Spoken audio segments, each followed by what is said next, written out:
Good morning, everyone. The Wednesday, February 1st, 2023 regular meeting of the Nags Head Board of Commissioners is hereby called to order. I will note that Commissioner Cahoon is absent today and is excused. If you will, please join me in a few moments of silence.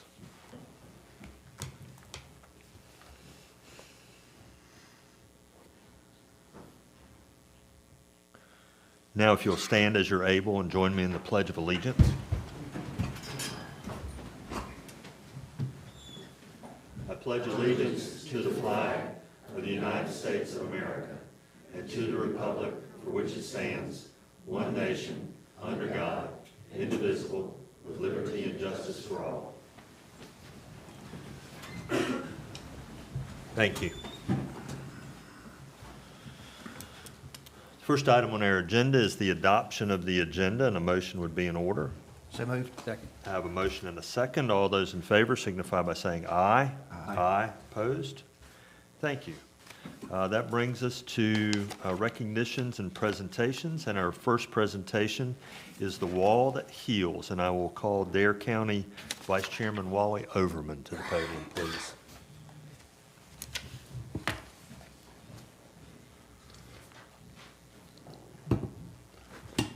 Thank you all for allowing us here today to introduce you to The Wall That Heals. As you will see, this is an exceptional presentation of the Vietnam Veterans Memorial in Washington, D.C. that will be shown at the Soundside Event Center in November of next year. We wanted to introduce this to you today and wanted you to be familiar with it if you weren't already. Obviously, Nags Head will be an integral part of the planning and presentation of this event, and I'm sure we both want it to be exceptional. The Wall That Heals is being brought here through the efforts of the Dare County Veterans Advisory Council, and we have some members of that here today, Mr. Rick Probst, Mr. Tony Imperiali, and Mr. Justin O'Sullivan. Thank you for being here today, guys. What we're going to do now is show you a short video that shows how the event works, and after the video, Ms. Patty O'Sullivan, who is our Veterans Services Officer, will talk about the event in a little more detail, and then we will answer any questions that you may have.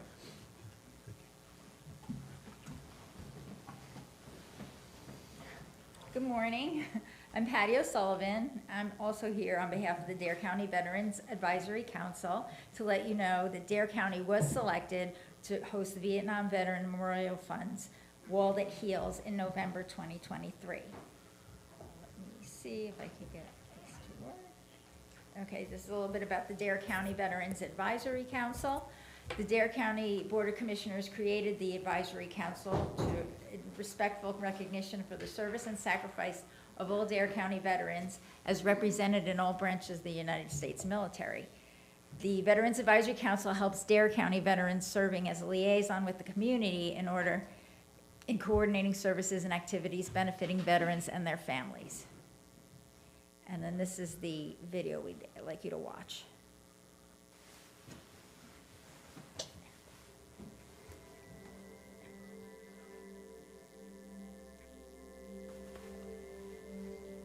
The Vietnam Veterans Memorial Fund many years ago created a replica of the wall that travels to communities around the country that we call the Wall That Heals. This mobile replica really is about taking the names home to communities large and small to allow people to have that same kind of healing experience, to come and show their respect, to remember those 58,000 whose names are on the wall, as well as the 2.7 million Vietnam veterans who served who returned home. It's a chance to look back and pay their respects to those who answered the call of service to their country, especially those who made the ultimate sacrifice. To be able to take this around to communities that may not even know anything about the wall or the war, especially for the young kids to come out and see these things and get educated on it. People need to know what these 58,000 plus gave their lives for it, whether they want to hear about it or not, they need to know. The experience at the wall that heals is as you go from one end in toward the center, the wall actually rises up above you so that it's taller than you are, which is one of the key design aspects of the wall in Washington. As you go down one of the walkways, the wall actually rises above you. And I think that has a psychological impact where you actually understand that there is something important here. It is so large that it creates an emotion of power, and you understand you're supposed to stop, you're supposed to think about it. And in this case, you can read the names, you can see your reflection in the wall, and you have to remember why those names are inscribed. These are people who sacrificed their lives for our country. I get this feeling in my stomach, the pride that you see. When we went into San Dimas, the kids were all along the streets with their American flags. That always chokes me up because I know what it is to serve this country. And we as Americans sometimes don't understand the cost of war. Hate the war all you want, but don't hate the warrior. I met a couple guys here this morning, and one guy, I walked up to him and he started crying already. Man, it makes me feel good. Not that he's crying, but that he's here to have bonding with someone and being able to find his buddy on the wall. It means so much.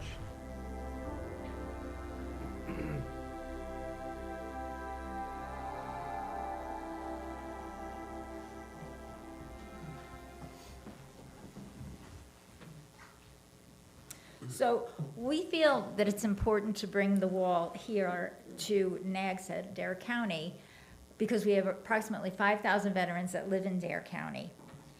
As well, we have several thousand that live in the surrounding counties, and those that served in Vietnam, not just veterans, but also Vietnam veterans. Many of these veterans are disabled, and due to their exposure to Agent Orange, may never be able to travel to Washington, D.C. We'll have tours available for schools, groups, and any kind of clubs that might want to attend. We anticipate as many as 1,000 visitors per day, which could be higher. We're kind of estimated at low. And, well, I kind of hit all the points here. I don't want to just read the slides, so I'm kind of trying to give you my own overview as well and let you read the slides. So the wall replica is just like the Vietnam Veteran Memorial in Washington, D.C. There are more than 58,000 names on the wall. It's a 3/4 scale. It's 7.5 feet high at the middle point, and it goes 375 feet out. This is the wall, different shots, and then this here is the memorial. I have the cursor on it, to those that came back and succumbed to their exposure to Agent Orange. So there's a special memorial there for those veterans that died from Agent Orange exposure. So this is the education center. The wall comes all in this tractor trailer. It gets unloaded. It gets put up by the volunteer. We have several, we're going to be asking for several volunteers to help erect the wall. And then once it gets up, the tractor trailer turns into what they call the education center. So once it's unloaded, it turns into education. It features a timeline and artifacts from the Vietnam War. It also features the Wall of Heroes, which were local veterans who died during the war, as well as the In Memory section, which features local veterans who served in Vietnam and passed away after they returned, no matter what the cause. The wall is inclusive to honor all Vietnam veterans.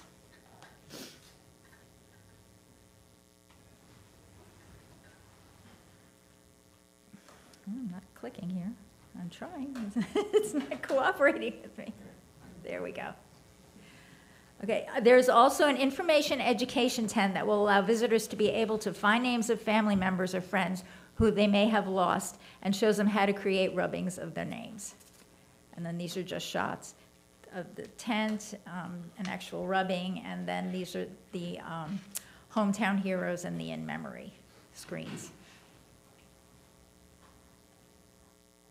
So the wall is scheduled to come here November 15th through 19th. It arrives Tuesday the 14th, and it gets set up on the 15th. By 2 o'clock, the wall will be up, and then that's when it's open to the public. The official opening is the 16th, but once it's open 24 hours until it comes down the 19th, which is Sunday at 2 o'clock. Our committee's actually reached out to the local Coast Guard stations and the Army Recruiting Office in Elizabeth City to try to help with setup for the wall, and all have committed to volunteering.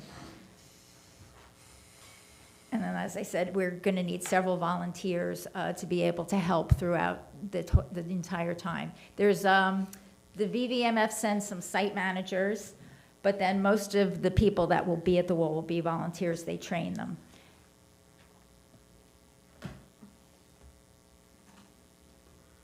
And here's a little bit, the logistics, where it arrives. I already kind of went over this. They're putting up the wall here. Another really nice thing, when I went to see it in Garner, they had flags lining up to the entrance, and then so you see it, and then you pull in, and then they had all the branches as you turned in. It was really beautiful.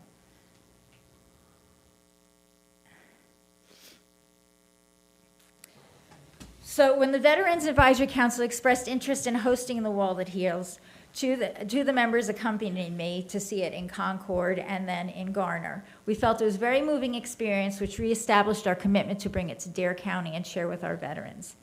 I'd also like to share that now that it's officially coming, the VVMF, which is the Vietnam Veterans Memorial Foundation, they have a commemorative T-shirt that you're able to purchase, anyone, on their website, and it's listed their whole tour, and on the very bottom, because we're the last stop, it says Nags Head, North Carolina. So I just wanted to share that with you.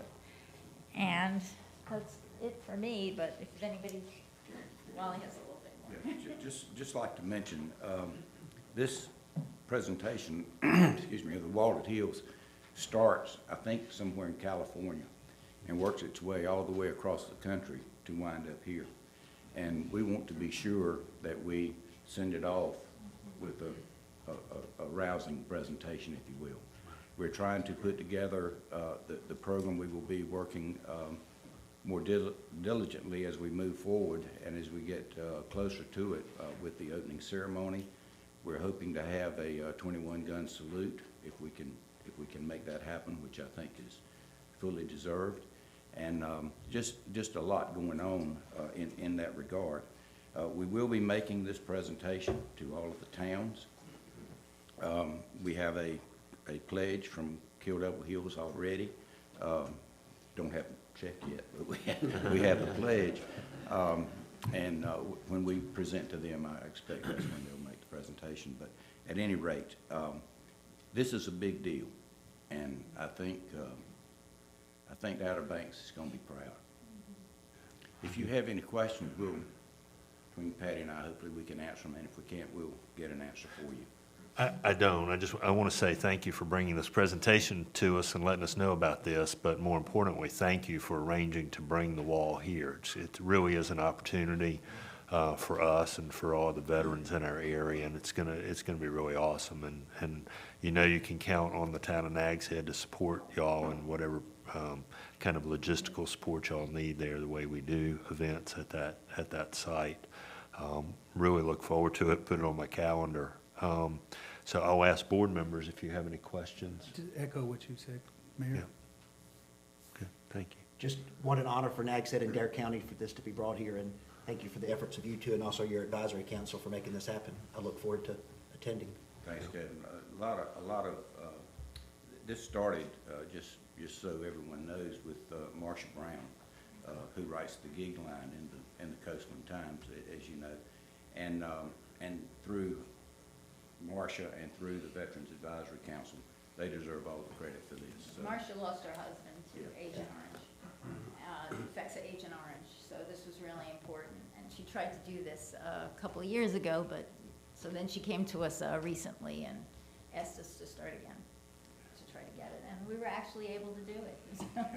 Yeah. But thank you for your help. Thank you for your Excellent. support. It means a lot to us. Thank you so You're very welcome. Thank you all. Thank you. Thank you.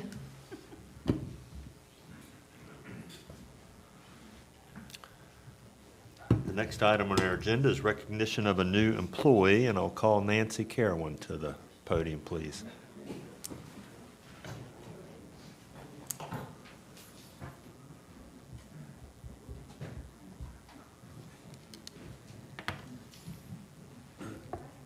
Good morning, everyone. Excuse me. I'd like to introduce Joseph Gardner. He is started with our facilities maintenance 2 days ago, so he is being introduced rather quickly than others. He is certified as a maintenance engineer. He has a Class CDL license and is ASE certified in air-cooled Volkswagens. He lives in Powell's Point with his wife, Crystal. He has 3 daughters. He calls himself a chicken farmer and loves to hunt and fish. Joseph Gardner. Thank you.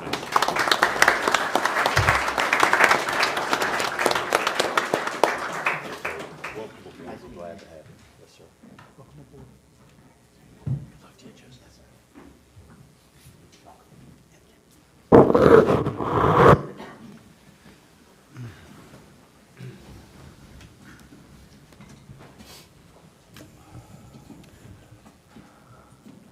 So we go from someone who started with us 2 days ago to having a recognition for an employee who's been with us for 20 years. So Chief, if you will please come to the podium.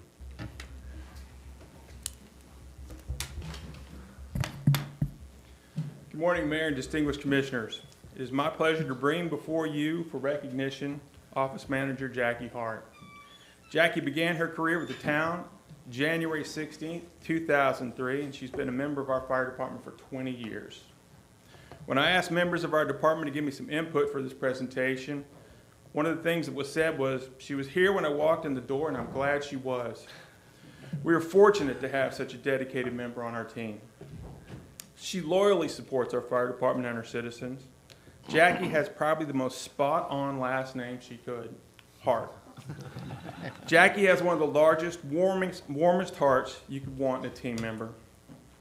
Jackie's heart is a running theme in the way she approaches her work. Take, for instance, our beach wheelchair program. We constantly receive feedback from people who have used this service. They comment about how caring Jackie is and how attentive to their needs she is. Jackie is the heart of this program. She's also the brains, the voice, and the face of one of our most successful public service programs. She does everything in her power to make sure that those people who need a little extra help get it to enjoy our beach. Jackie's known as a person who won't let any small detail go ignored. Just ask me. She spends a tremendous amount of time reconciling and documenting every dollar the fire department spends. She works hard to be the face of our department, with us sometimes joking she runs the place. So. Any customer who comes through the door is immediately greeted by Jackie. She is always compassionate to what they have to say and takes time to make sure that their needs are met, no matter how detailed it could be. Jackie has a degree from ECU in education, but as busy as she is, she always takes time to improve herself.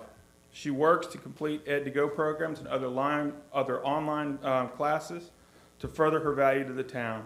Jackie's always willing to take on any task and does so with detail and with the best interest of the town at heart. Jackie lives in Manio with her husband of 28 years, Todd. They have one daughter who she is extremely proud of, and I can't mess this name up.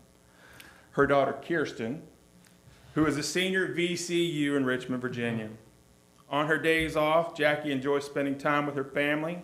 She is an avid wildlife photographer. She enjoys spending her weekends photographing wildlife at Pea Island and Alligator River Wildlife Refuge.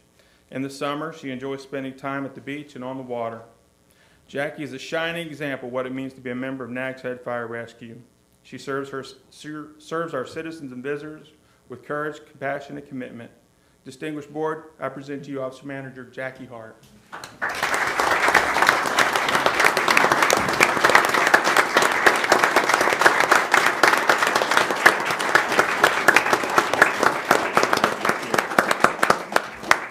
Thank you very much. Appreciate it.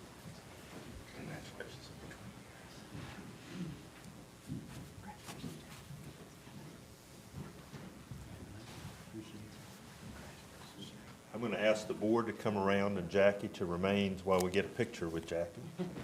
The pretty faces up there. Kevin.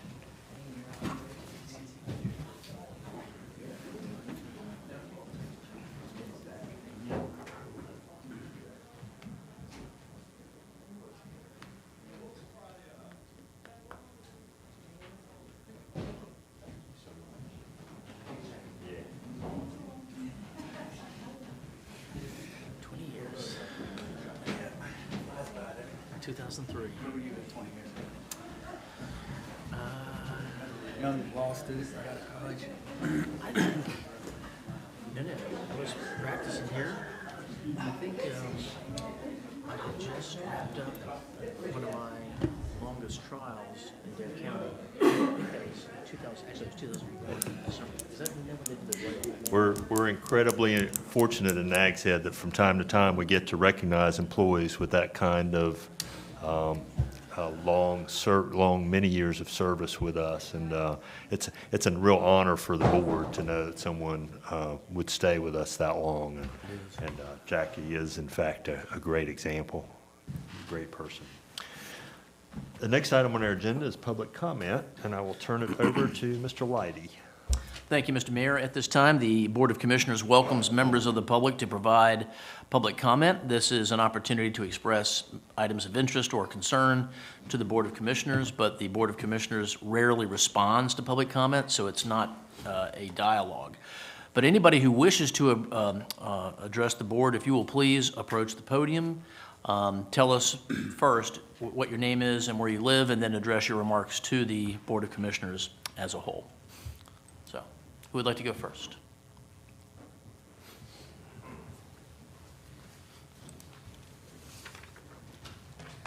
Good morning again.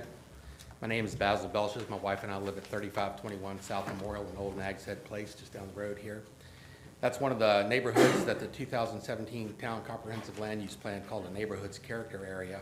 And as mentioned in the moratorium passed here on October 19th, the town desires to protect those neighborhoods, character areas, as well as the historic character area from incompatible land uses nearby. And the Town Planning Board, as y'all probably know, and we'll be hearing in a little bit later today, has come up with a couple of good viable options to preserve both of those areas using a combination of R3 zoning and new C5 zoning.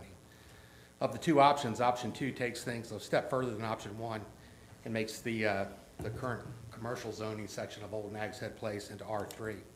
So as such, I support option 2 as proposed and encourage the board to give serious consideration to that option. Also, my neighbor Shelley Blackstone wanted to speak, but she's not feeling well, and she reminded me, and I fully endorse this, to thank Kelly, Wyatt, and the planning board staff, as well as the planning board members for all their hard work. Thanks. Thank you, sir.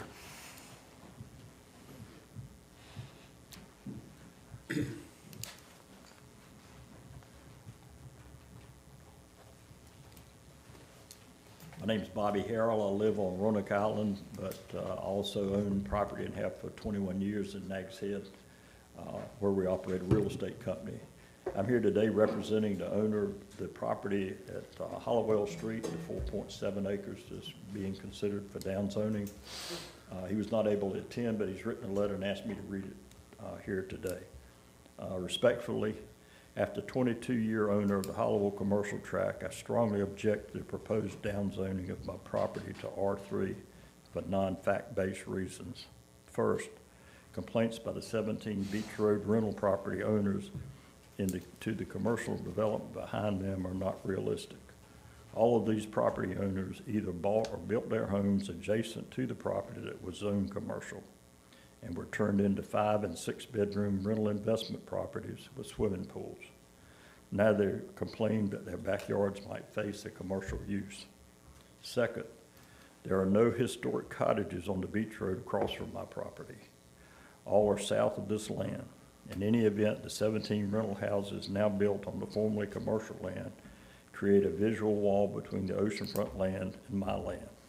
Third, what's the rationale for singling out my property and not including this commercially zoned 4.6 acres in the C1 or the proposed C5 historic designation?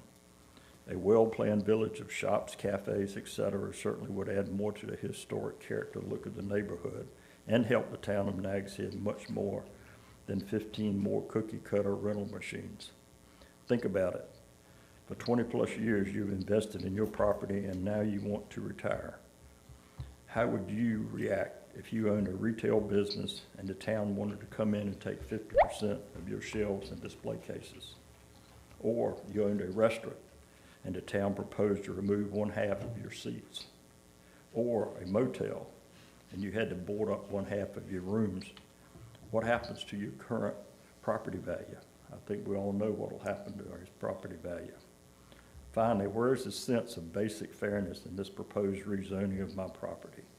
For 22 years, I have vested interest in this property zoned as commercial. Thank you for your thoughtful consideration, Elliot Catherman. And the property is held as a LLC, but he wanted me to stress the fact that this is an individual that invested in it and has invested in Nags Head over the years. I think he still owns several properties in South Nags Head. Myself, I own commercial property on the bypass in Nags Head across from the event site, and have been a real estate broker for 40 years, operating on the Outer Banks, and have focused primarily on commercial properties. A couple of comments I'd like to make regarding this site that Catherman owns is ideally suited for commercial development. There's 1,000 feet of linear frontage on the bypass. It's at a stoplight, which most anyone's looking for if they want to develop commercial property because of access. The rental investment properties, we looked at the tax records, and based on tax records, none of the 17 adjoining properties are primary residents or locally owned. They're all rental properties. There's 326 acres of basically undeveloped land across the bypass, which is the Jockey's Ridge State Park. And the site also adjoins commercial usages to the south. My experience over the years is that any residential property on the bypass is very difficult to sell, probably the most difficult of any residential property to sell. Thank you for your time today. Thank you, Mr. Harrell.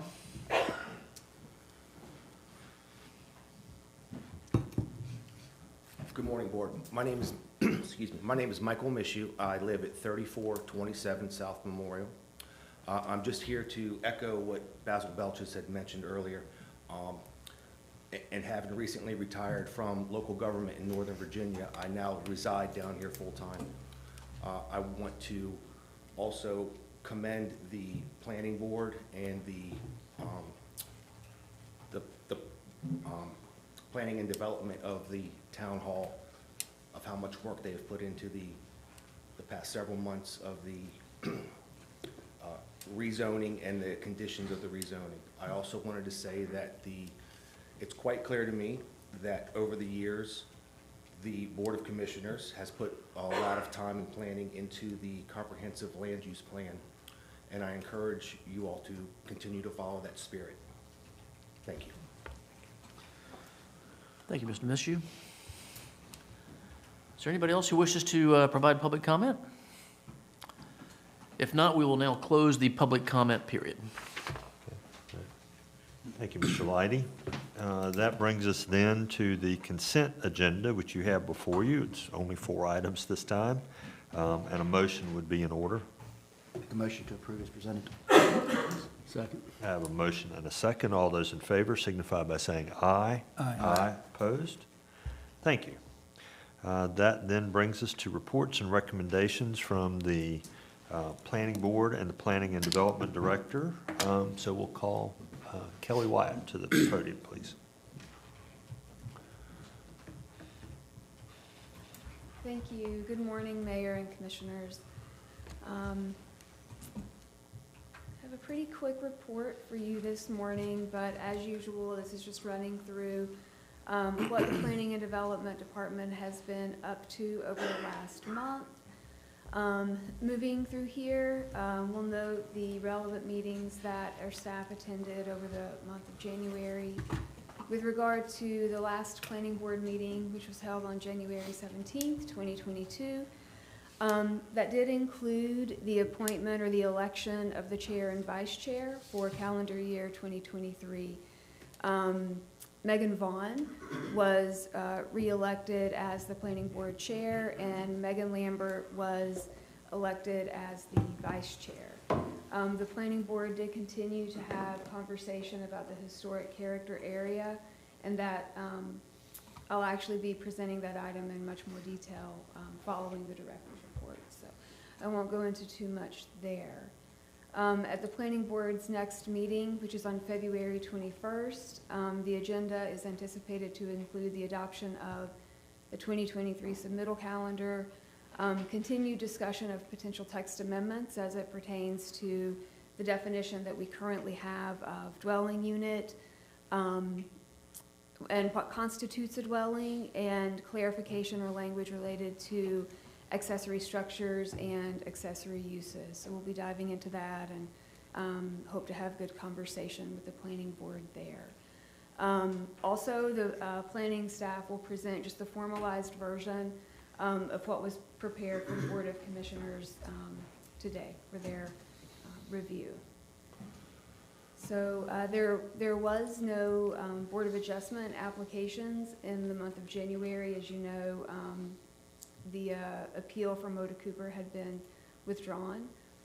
The Decentralized Wastewater Management Plan and the Septic Health Advisory Committee, they met here in the boardroom yesterday. They had really wonderful conversation. Our environmental planner, Connor Twitty, provided sort of a year-to-date report on where we're at with inspections, with septic inspections, pump outs, and the water credits that have been received to date. And a little bit later in today's agenda, we're also going to have Connor Twitty presenting to you the applicants that would like to be included on the Septic Health Advisory Committee for consideration of appointment by this board. So that'll be a little bit later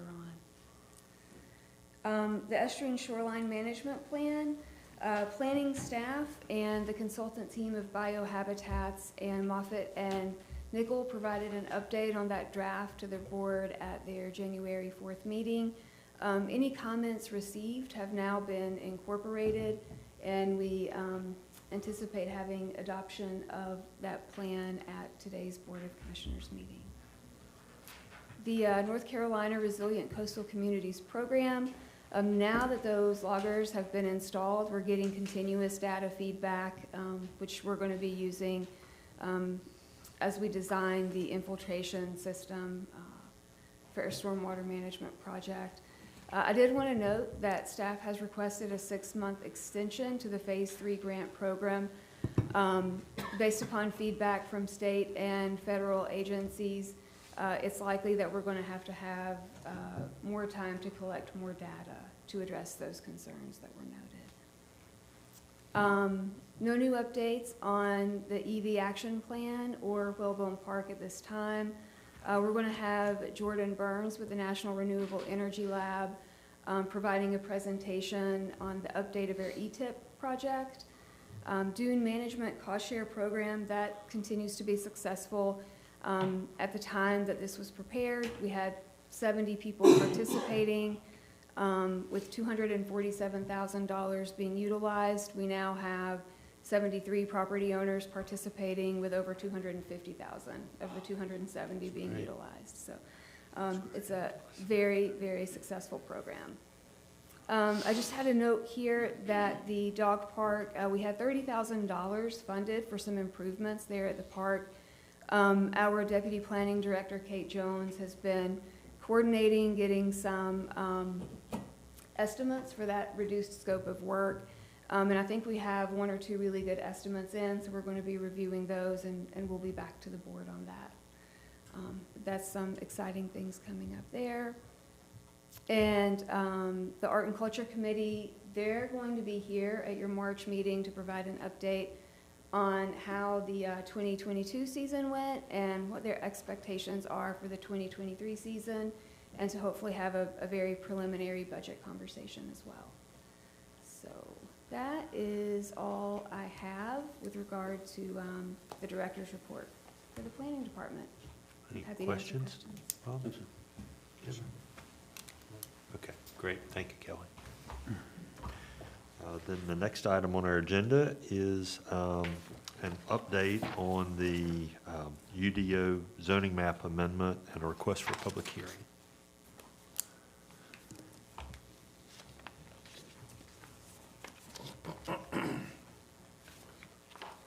Okay, so we'll dive into this.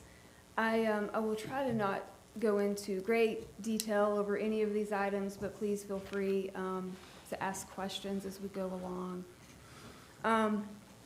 So I did want to come before you today to provide an update on the research and analysis that's been completed to date with regard to the historic character area in the moratorium that went into effect on October 19th, 2022. I wanted to update the board on the planning board's recommended revisions to the UDO and the zoning map, and to request that the public hearing on this item be held at the Board of Commissioners' March 1st, 2023 meeting. As you know, the planning board had 3 opportunities to work with staff on this item. And so what I did in your report is just really break down what each of those meetings entailed. Their first meeting was on November 10th, 2022. Their primary focus at that time was centered around the current existing zoning regulations and the C2 zoning district, incompatible land uses, and what would result to any non-conforming situations that occurred because of any possible rezoning in the future.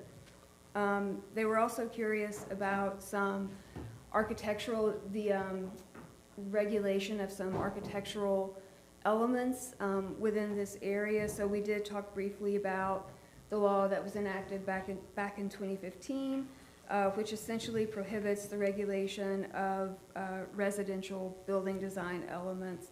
It covers exterior building color, type, style, cladding material, materials for roofs, porches, non-structural ornamentation, location of architectural styling, windows, doors, etc. So essentially regulating residential structures in that manner is prohibited. So up next was their December 13th meeting. At this meeting, staff discussed with them some conversations that we had had with property owners within Historic Cottage Row as well as Old Nags Head Place. Property owners within Historic Cottage Row conveyed strong support for having their properties rezoned from a commercial designation to a residential designation, and property owners in the Old Nags Head Place subdivision requested that consideration be given to rezoning their properties and the neighboring properties from a commercial designation to a residential designation. And specifically, we talked about R3 based upon those lots, some of those lots already being R3, some being C2, some being CR. But in all those scenarios, residential development had been developed to the R3 standard. So, also at the December 13th meeting, we presented our first attempt at some mapping changes. We provided them with a map that contained all the existing moratorium area, which I guess I've failed to say thus far in the presentation. It's from Danube Street north to Hollowell Street, in between the highways. So that area, we had proposed potential rezoning of that area to C1, neighborhood commercial. We talked about what the C1, the intent of that district with the planning board. We had really good conversation with that. And then the second option that we had proposed was taking those primarily developed commercial areas, looking at that as a C1 designation, and then taking the areas that had primarily been developed residential and rezoning that to R3, given that they had already been developed to the R3 standard. As we talked further about that, it became obvious that there was going to be a need for quite a few text amendments that was going to be necessary to section 6.6, table of uses and activities, to ensure that the way the C1 is written now would reflect the historic character area as it's stated within the comprehensive plan. So as we started to think about all those amendments that were going to be necessary, staff introduced the idea that we could entertain considering a completely new zoning designation. The planning board thought that that might be a good idea to explore. So from there, staff went back and has created a new zoning designation, which is the C5, Historic Character Commercial Zoning District. That is primarily what the planning board focused on at their January 17th meeting. The C5, Historic Character Commercial Zoning District, we will go through, there's several attachments which explain the establishment of the district, the intent of the district, but the planning board did vote unanimously to recommend adoption of the proposed text amendments to the UDO that we will go through here shortly. They also recommended unanimously to recommend adoption of a zoning map amendment to rezone that moratorium to the moratorium area to the combination of the R3 and the C5. We have that map, so I'll pull that up on the screen as we go through. So there's more information included in this packet, but it's essentially just little highlights and bullet points of what the actual amendments relate to.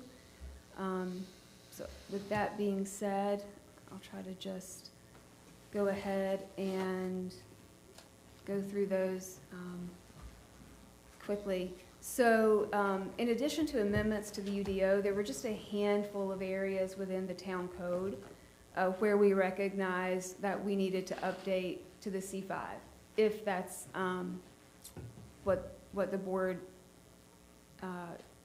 adopted later on. So just a few areas, section 12.143, 16.73, as it relates to noise levels. I just wanted to bring awareness to that. And then the large amount of amendments are to the UDO. And that's going to be in this document. So as we pull it up here, the first proposed amendment would be to section 6.2.2, which is just the establishment of the C5. You can see where that's proposed. The next proposal would be section 6.2.4, which is where we outline all the commercial districts and provide a narrative about their intent. So that's what we've done here. It states the historic character commercial area, the C5, is established to accommodate neighborhood scale commercial and residential development patterns that are compatible with and protect the surrounding residential areas, including historic Cottage Row. Here's the intent statement that was provided as well. I won't read through all of that, but I'm happy to go back if anyone has any questions with that. Bulk of the proposed amendments comes into play with section 6.6, the table of uses and activities. You can see here we've added the C5 district, and then we've outlined the potential uses that would be permitted within that district and how they're permitted, whether by permitted by right, permitted by special use permit, or either way, permitted by right or special use, but with some supplemental regulations. So let me blow this up. It might be a little easier to see. So for this, planning staff had taken an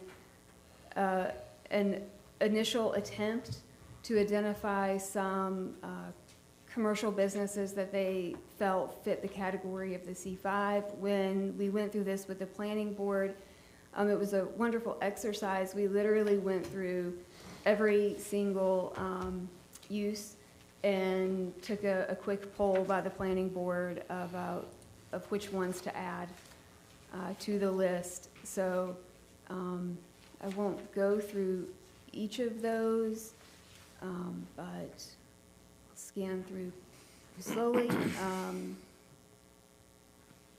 people to kind of get an idea. One thing that I would say is up here you can see what's allowed in the CR, which is our commercial residential. You can see what's allowed in the C1, which is the district that we originally considered for this area. And then the C2, which is what this area is zoned entirely at this point. So you can use this to kind of get an idea of what was previously allowed in these districts and considerations to what is proposed to be allowed.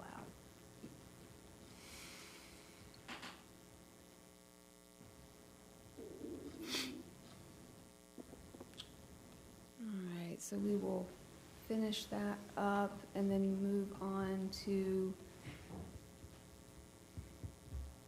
the next item that we're proposing to amend, which is going to be section 8.2, development standards for primary zoning districts. This is a chart within our UDO. It's where we spell out lot area, lot width, minimum front yard depth, side yard depth, rear yard, maximum height, and this final column over here being lot coverage. And when you scroll down, you'll see where the C5 has now been added. We've included the same format for the C5 as all of the previous districts. 15,000 square feet for commercial and single family, 22,500 square feet of lot area for two family. This is consistent as we look up with all the other districts. The minimum lot width we set at 50 feet. You'll see that's going to be consistent with the C1, the CR.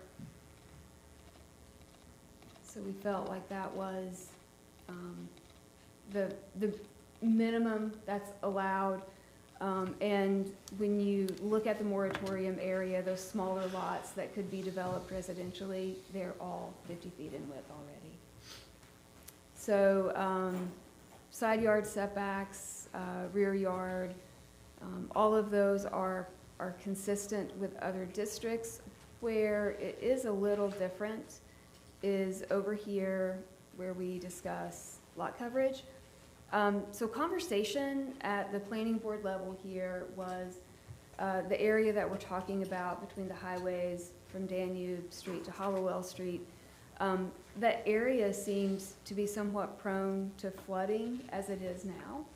And if we have an opportunity to look at existing lot coverage and perhaps provide an avenue for less lot coverage or more opportunities for permeable paving materials, that we should look at that. So what we did here is we said that 40% lot coverage is allowed for commercial development, 30% plus 300 or 33% for residential. That's the same town-wide. You'll note that we do have a little note here to go along with this 40%. So when you scroll down, we have this footnote under number 9, lot coverage within the C3 and C5.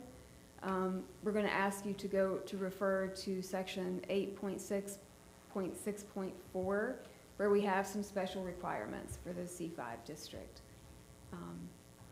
So those will be coming up here shortly. This is a text amendment that we are proposing that came as a result of our conversation with the planning board. When we were going through those uses and activities and we got to the use category of pet shop grooming, everyone felt like pet shop may not be ideal in this location, but to have a grooming facility might potentially be okay. So we just added a line here that pet shops as a supplemental regulation within the C5 that we would only be looking at grooming. Section 8.3, which is our special development standards for primary districts. This section carries a lot of information.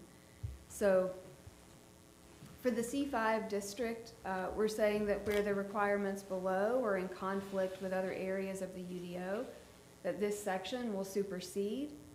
The first item that we have here is that commercial structures on lots that are fronting NC12 shall not exceed 3,500 square feet of habitable building area. So this kind of goes back to the thought that commercial structures in the C5 are going to be that small scale appearance, massing, intensity, and to also be compatible with the existing residential. So then we alternatively have that commercial structures fronting on 158 shall not exceed 10,000 square feet of habitable area. And where you have a commercial structure that has frontage on both NC12 and 158, that structure should not exceed 3,500 square feet of habitable building area. However, if the entirety of that structure is 75 feet or greater from the NC12 right-of-way, then that can be increased up to the 10,000 square feet. So when you look in that area, there are some larger structures. They do have frontage on 158 and 12, but they are 75 feet away from NC12. So that takes them out of that 3,500 and bumps them up to the 10,000. We're proposing an amendment here under the addition of section 8.3.2.2 that says, in addition to achieving compliance with the commercial design standards of Article 10 of the UDO, the Board of Commissioners must also make a finding that the proposed building design reflects the heritage of Old Nags Head and does not diminish the unique architectural character of the Nags Head Beach Cottage Row Historic District or the surrounding properties. So with this, essentially there's two mechanisms for architectural approval for commercial uses. One is just a very simple, obtain 150 architectural design points and you're good. The other one is a longer list of having to meet some site design requirements, building design requirements. In either of those cases, there's potential to meet all of the requirements, yet still not necessarily have the architectural appearance of something that would complement the historic character area. So this was added in as an opportunity to allow the Board of Commissioners the ability to ensure that any new commercial in this district would have some architectural elements to make it more consistent with the area. Lastly, all new construction increases in building area, customer service area, lot coverage, the addition of outdoor storage, customer waiting areas, or any change of use to any commercial structure within the C5 must be approved via the special use permit or site plan review process. So when we were looking at that table of uses and activities, aside from your single family and two family and large residential, most everything else in there you noticed was permitted with an S or an SR.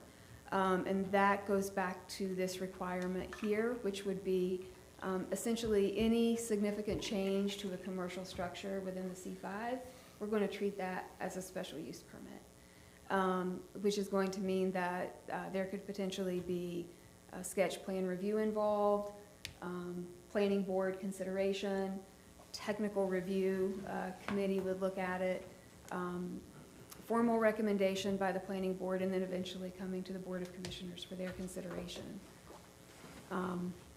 I will note that there was some conversation about this by the planning board, whether it was having every single change of use be a special use permit or not, noting that it does change the timeline for a change of use.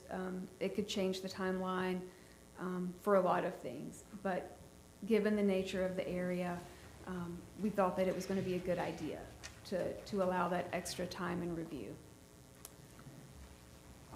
So our next proposed amendment goes back to the footnote where we were talking about lot coverage earlier. So it reads that within the C5 Historic Character Commercial Zoning District, lot coverage shall not exceed 40% of the lot area. Lot coverage may be increased to 50% if the 50% of the lot area with the use of permeable paving materials. So essentially, the C2 is going to allow you 55%. Changing the zoning from C2 to C5 is going to result in potentially a 5% lot coverage decrease.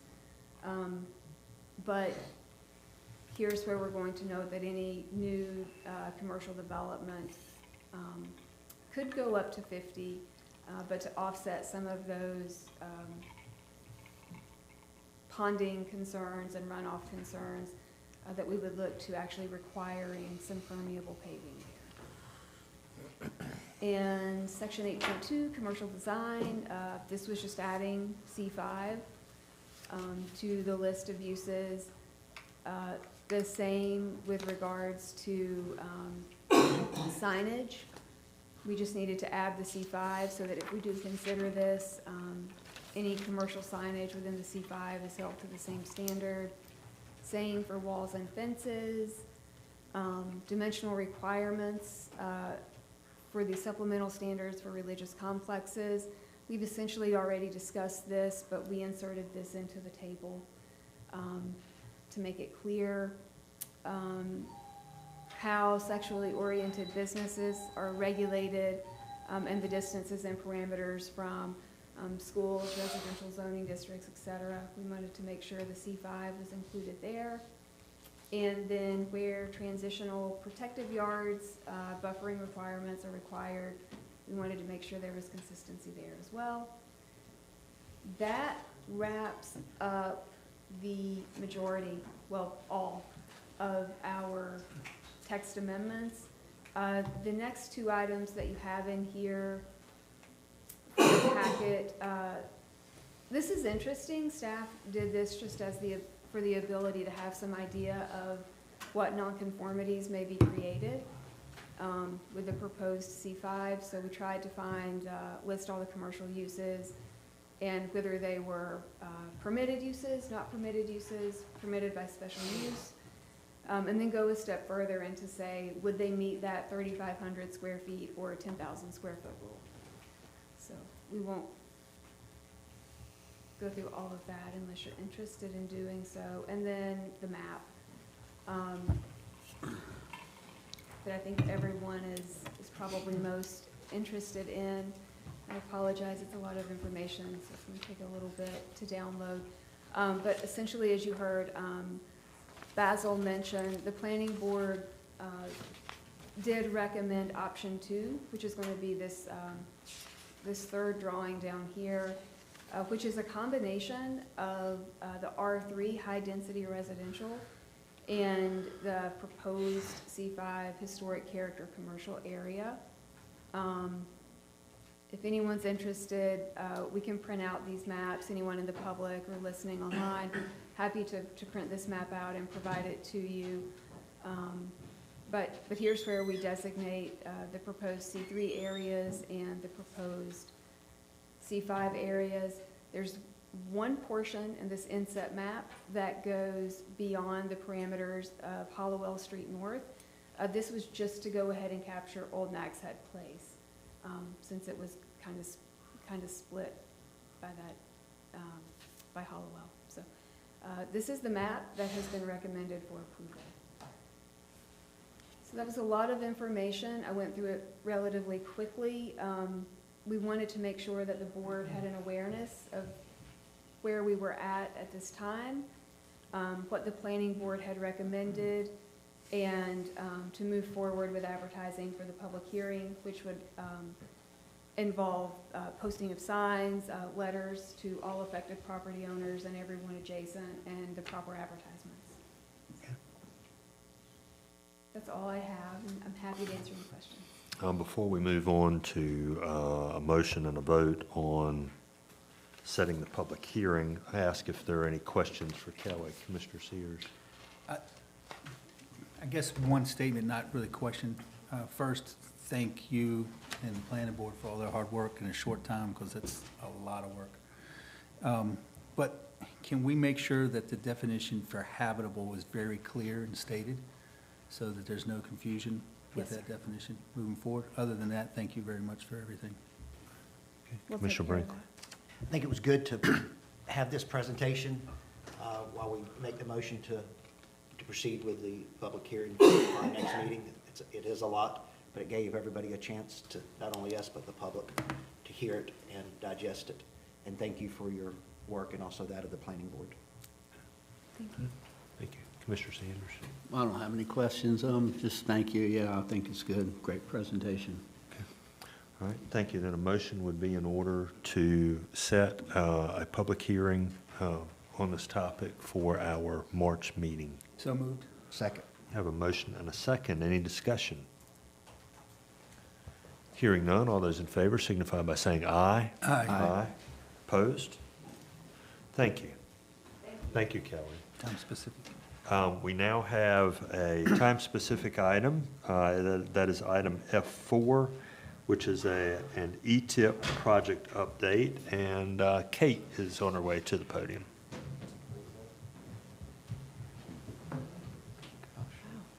Good morning, Mayor and Commissioners.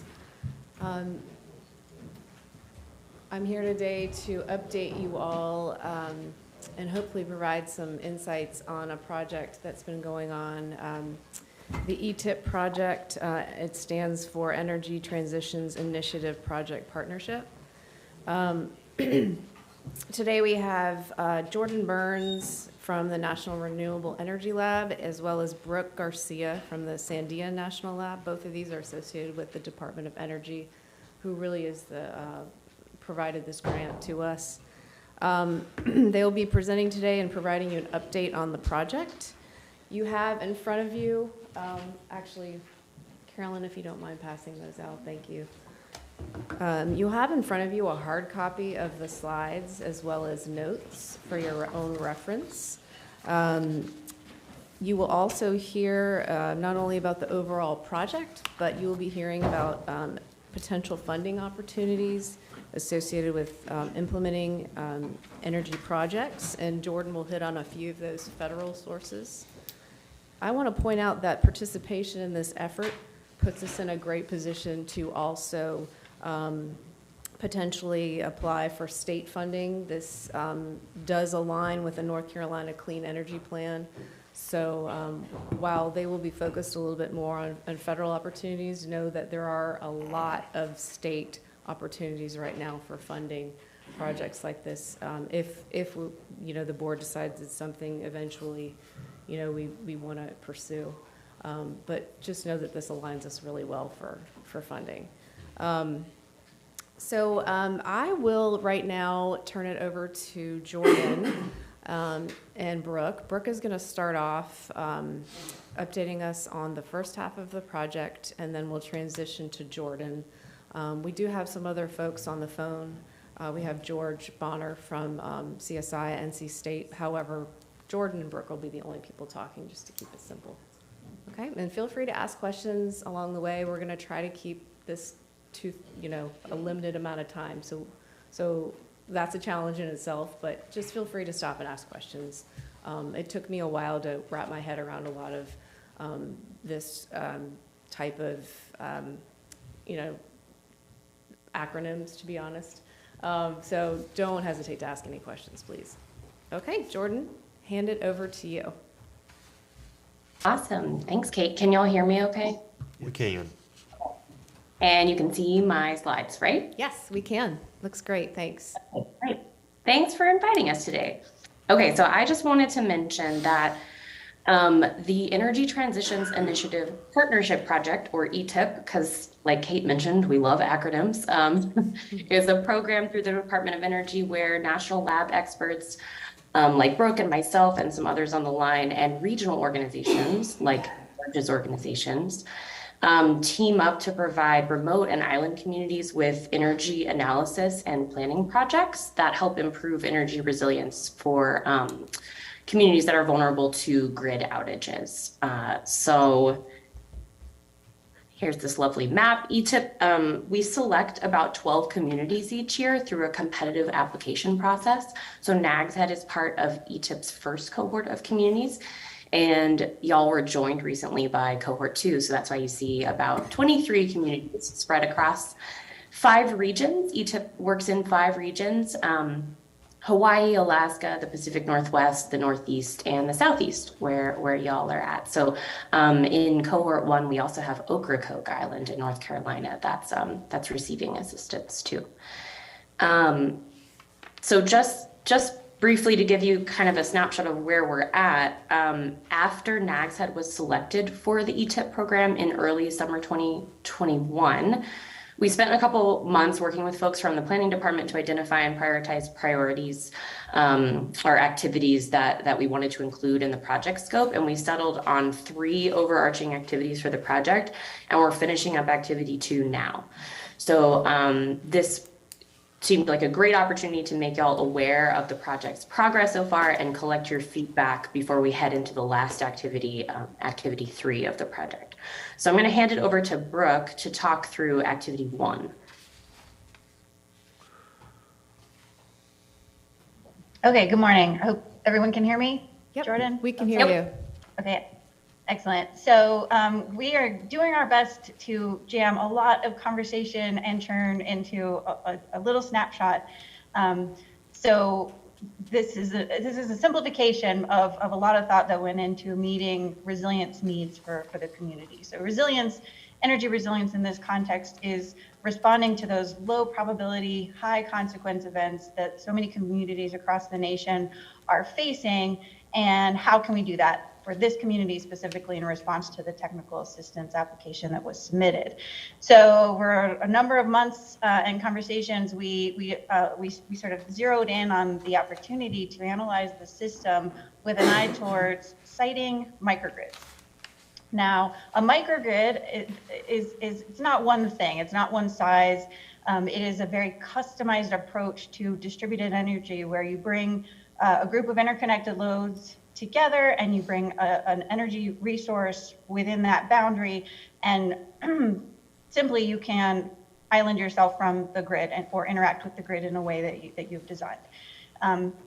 It is a simple concept, but it can be very challenging for communities to defend decisions to invest in a specific area. If you're not going to provide resilient power, quote unquote resilient power, to the entire community, why have you decided to focus in on a subset? And so that's where the National Lab Expertise and Standards are really coming into the conversation, because we have put together quantifiable algorithms that enable communities to say, here's why, and here's what we've done to defend that. So that in simple terms is you have to look at the system's goals and threats. So what are you trying to be resilient against, and what are your long-term goals in terms of in terms of energy? Who is in the system? What do these people look like? What are the demographics? And then what if infrastructure already exists? How are services within that infrastructure set meeting the needs of the people? And then once you get your arms around that, you can really look at, okay, this makes sense as a location for a microgrid because we have a cluster of assets that are really meaningful to the community. So next slide, please. So Sandia has designed what we call the social burden metric, which is a way to go beyond measuring assets and really measuring what those assets provide to the people. So it's an impact analysis rather than just sort of counting up or measuring loads, et cetera. So what does that mean? That means you have some service that is provided by an infrastructure, and then you have people who have relative access to that service. And if you can marry those two things, then the need is met. And we do this mathematically, and it's a function of effort, which is how hard is it to get the thing, the service that the person needs in order to basically, it's a basic need, so preserve life. And then what is their ability to do that? And the ability can be a function of income, it can be a function of age, it can be a function of anything that the community determines is a way to evaluate the differences within the community. And so once we collect the data that supports those two attributes, and then we do some math around it, then we can get a score, and that's the burden score, and that's what we then use to look at spatially the variability within a community. Next slide. So we did that in Nags Head, and what it gave us was a ranking of how impactful a group of assets is to preserving and meeting the needs of the community. And that's what you see here on the left, and I realize that's very tiny, and the intent is not to be able to read it, but rather to see the colors and the gradation. So you can see, there's a list here, and that's prioritized according to how much burden is reduced by a given asset. And then the pink highlighting means that it's owned by the town. And that's an important piece of information, because if you want to go forward and do an analysis, you want to have some sort of control over whether or not you can actually make changes, implement microgrid designs, backup power, whatever it may be. So after doing this analysis, we were able to see two clear clusters of assets within the town that present meaningful services, meaningful impact to the community. And so that's what you see there on the right. So we kind of focused in on two microgrid options. These are clusters of assets that seem to be the most impactful. Microgrid 1 up there includes the fire station and the municipal complex, which of course includes the police station. And then microgrid 2 is a little bit further south, and that includes water infrastructure.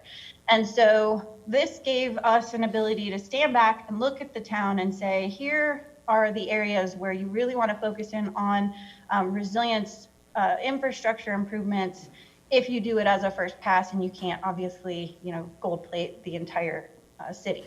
So with that, then Sandy, I handed it off to NREL, and they looked at these four assets, these four services that they could then do some analysis on renewable energy and see what that looks like in a number of ways. So with that, if there are no questions, I'll hand it back to Jordan, and she'll tell you about that analysis. Do y'all have any questions so far? Okay, now we're going to talk about those four highlighted yellow town-owned assets. Okay? Great. So once we selected those four sites that, again, are located in microgrids that contain both town-owned and not town-owned facilities, because the idea is that eventually you can invest more resources to tie all of the facilities in a certain microgrid together and power them all together, and that would provide the most community resilience. But for this project, we're focusing only on the four town-owned facilities across those two microgrids as a starting step. So once we selected those facilities, that's when we wanted to dive into a deeper analysis. So we wanted to essentially answer the question, what combination of solar panels, battery storage, and backup generators can power these facilities cheaply and resiliently? So to answer this question, we use a tool called REOPT, which we're showing on the screen here, just so you can get a feel for how this kind of analysis works and how we can modify it or customize it to y'all's needs. So the tool's REOPT, it optimizes the size, the costs, and the operations of an on-site energy system to help meet various goals. So for example, if your goal is to reduce energy costs at your site, then the tool will tell you the right blend of renewable generation, that's solar panels in this case, but you could look at wind or something else, renewable generation, battery storage, and traditional backup generators that will lower the site's energy bills enough that the system pays for itself. So that's what it will do if your goals are to reduce energy costs. If instead your goal is to power the site through a grid outage, say, then the tool will configure that combination of on-site energy system components to meet that requirement for a minimum cost. So sometimes a system designed for cost effectiveness is also resilient. Sometimes if you design the system just to save costs on your energy bills, it will also be able to power you through a grid outage. But often that's not the case. Often a system has to be larger. You have to have a larger battery, a larger generator, larger solar panels to weather a grid outage. And so those systems cost more. However, those costs are often justified if powering the site through an outage is important for community resilience. So I'll mention a little bit more about that later. So to model these energy systems, to answer this question about, well, what's the right combination? The tool needs data about your site's energy requirements. So how much energy are you using? Utility bills, how much does that energy cost, and local energy policies, so what might impact the actual financial investment or installation or management of those systems. So we need to take all of that data and combine it with your goals and your technologies of interest, like, hey, I'm interested in solar and I have a goal of reducing emissions or something like that. The more detailed that information about your site's energy consumption, the more accurate your results are. So for this reason, we've spent a lot of time the past few months doing the most important piece of the project, which is, and Brooke's team did this too, often data collection ends up being the most important and longest term piece of a project. And so we have been reviewing utility bills from each of these 4 sites to construct as detailed a picture as possible about how much energy is used at each site, when that energy is used, and how much that energy costs. And it seems simple, but it's often very complex to get a utility bill and try to reconstruct a detailed picture of that energy situation, which we typically call a load profile. So that's the process. We've included preliminary results for all 4 sites in this slide deck that you will receive and have received. But for the sake of time, we're going to only talk through our initial analysis of the municipal complex. We're just going to talk about this one site, one of the 4. So for each site, we modeled 2 different systems. One designed to reduce the cost of energy at the site. So that's the cost saving system. That's what I'll refer to as the cost saving system. And then secondly, we modeled a system designed to power the site through a grid outage. That's the resilience system. So we're modeling 2 different systems and running a lot of comparisons. Cost savings, resilience. So here on this slide, we've summarized just a few assumptions that we use to model the site. And this is kind of where the rubber meets the road with a lot of this. On the right-hand side, you can see a comparison of energy consumption and energy cost at the 4 sites we modeled. So the width of each bar in that graph represents the amount of annual energy used at the site, and the height of the bar represents the average cost of that energy. So the municipal complex highlighted here in blue in MC, this site uses about 250,000 kilowatt hours of electricity and pays about 8.5 cents per kilowatt hour. The important thing to note is that this is significantly more energy than the rest of the sites analyzed, but the energy is also cheapest. These are the realities that drive whether these systems end up being cost effective. So that's why I mention it here. So you can see the public works facility, the water plant, and the fire department are listed there on the right-hand side. You can kind of see in gray those bar width and heights for comparison. A couple other details for the resilience system. We assumed a 48-hour outage taking place in September, and we also assumed that the system needs to power 50% of what it typically powers through that 48-hour grid outage. I mention these because these variables can be adjusted if members of the board want to explore longer outages, different outage timing, or a higher level of energy supplied during those outages. So for example, if you want to look at a shorter outage, so like a 12-hour grid outage, and you want to look at it in peak summer, or you want to look at it in peak winter, we can model that too. So these are all things that can be tweaked depending on what y'all's goals are. Okay, so then here you can see the preliminary results for the cost savings and the resilience systems. So you'll notice here that we actually looked at 2 different resilience systems.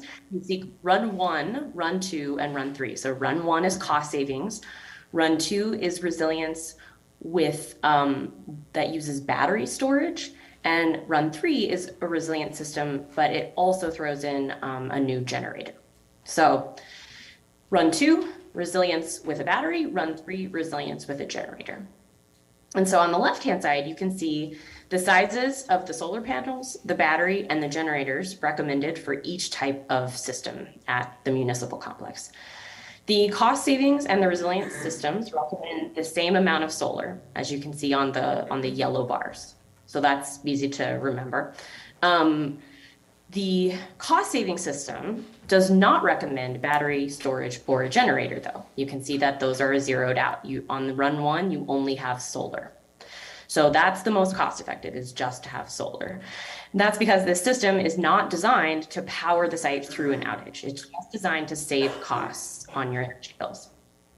So the resilient systems, the ones on the middle and then right there, one built with a battery, one built with a generator. These recommend the same amount of solar, but they add in that backup power resource to ensure that the site can maintain electricity through the outage. If we move to the middle graphic, the one with the green bars, you can see something really encouraging. Any of these systems, the cost savings or the resilience, can meet nearly 100% of the annual electricity needs at the municipal complex. So this can be great for emissions reductions if that's important to you, or just reduction of stress on the grid because it's one less resource that's pulling from the grid during when the grid is vulnerable. The third graph, the one on the far right, is the most exciting to us though. This shows what's called the net present value of each system. So this tells us how much value can we get from this system across its 25-year life cycle. After we consider the cost of installing the system and the savings on our electricity bill over those 25 years, how much is the system worth? The cost saving system is obviously the most valuable, right? This is the blue bar labeled Run 1 on the left-hand side of the furthest right graphic. And you can see that this cost saving system will save the city about $80,000 across its life cycle. So that's great. I think the really exciting part though is that the resilient system on the far right, Run 3, the one with the generator, this will still save the city about $60,000 over the course of its lifetime. So we don't always see this. As you can see in Run 2, the blue bar in the middle there that is actually negative, this is the system with the battery. Resilient systems don't always save people money. They often cost money. And these costs are often justified for the value that they bring. So for example, as you'll see in future slides when you have a chance to look at these after the presentation, it actually will cost $30,000 to install a system that keeps the water distribution plant online during an outage. That's how much it'll cost over the course of its lifetime. It won't necessarily save you enough money to make up for what it costs, right? So the full present value is negative $30,000 for the water distribution plant. But that's relatively affordable when you consider what you avoid by not having the water plant go offline for 2 days during a hurricane, for example. So it's especially affordable if you consider that a grant can maybe pay for that $30,000 price tag. But here at the municipal complex, the resilient system doesn't cost anything. It actually brings money back to the city. So that's mostly what I wanted to highlight here, is that we don't often see this, but for this site in particular, it's what we call a no-brainer. And Jordan, just to mention, the Run 1 is just PV, so just solar panels and no storage, right? Correct. Okay, so I just wanted to point that out. Great. Yes. Any so, questions? Oh yeah, go ahead. I do have a question. Okay. The water plant is a large user in that municipal complex. It is a vital facility. Kill Devil Hills has an almost identical water treatment plant right next door. Is there any advantage either because of scale or because it would make a grant application more appealing to ask them if they're interested in exploring this? Certainly. Happy to ask. Yes. Yeah. Go ahead, Jordan. Yeah, so I would say, so my colleague Ariana is actually running a lot of the modeling for this. So I'm curious what she might think if she's seen the loads on the Kill Devil Hills plant. But I would say off the bat, yes. And not just because of the probably very efficient kind of like integration of the facilities, but also I think there are some grant and loan opportunities out there coming out from the feds that are geared towards innovative partnerships. And I know a lot of this is kind of like squishy, but I'm just mentioning it because I think that partnering with them could sort of open some doors, even though it is a little bit trickier to do those partnerships. Brooke, Ariana, do y'all want to add anything about that site?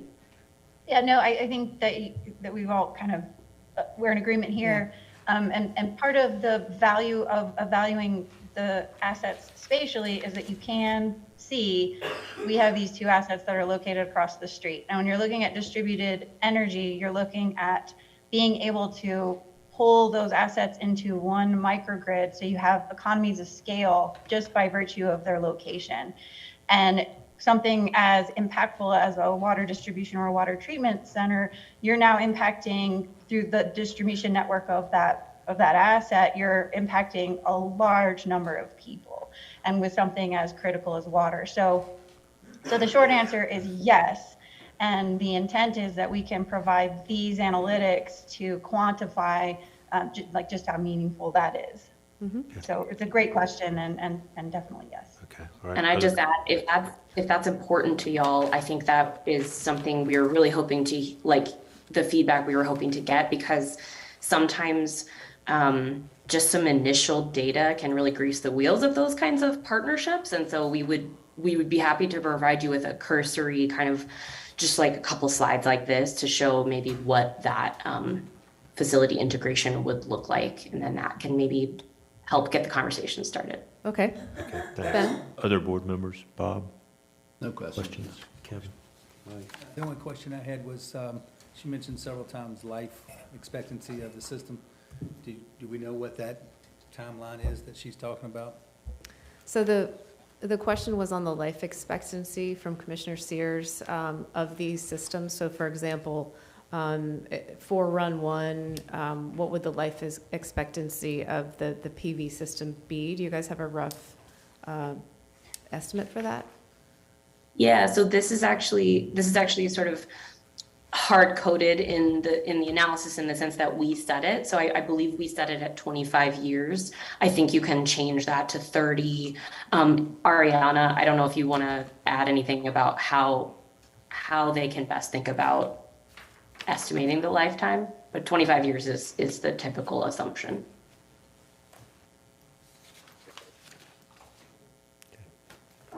Thank you. Okay, thank you.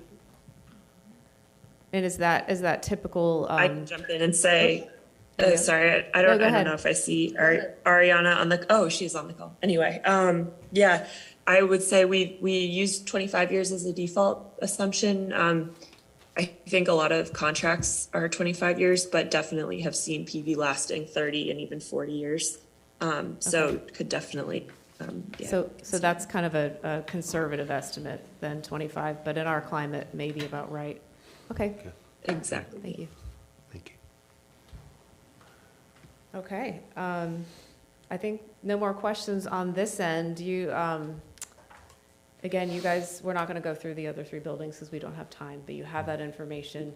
If you have questions in the meantime, please reach out. But we can, with your guidance, definitely point this further analysis towards looking at the water plant as well and the potential partnership there. Okay. All right. Great. Thank you.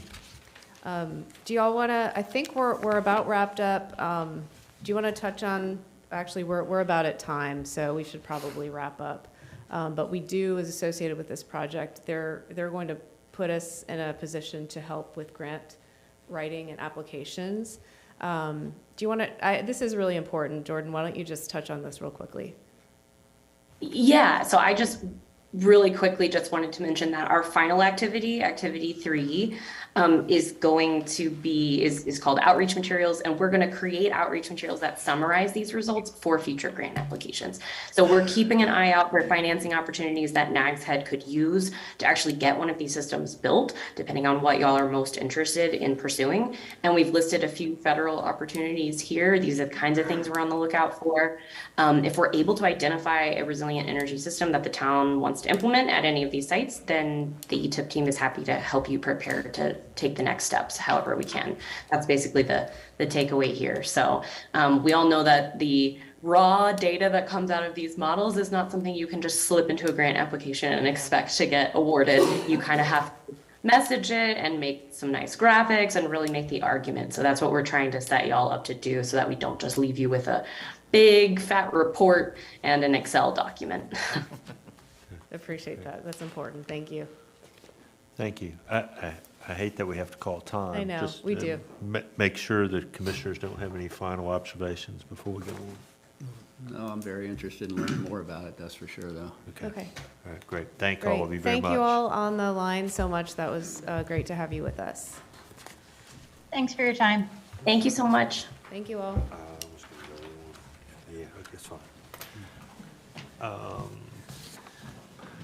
We have 2 more time-specific items, so we're not going to take a break. If you need to get up, please help yourself.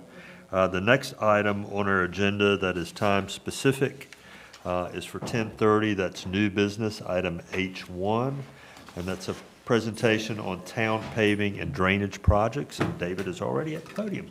Thank you. Good morning, Mayor and Commissioners.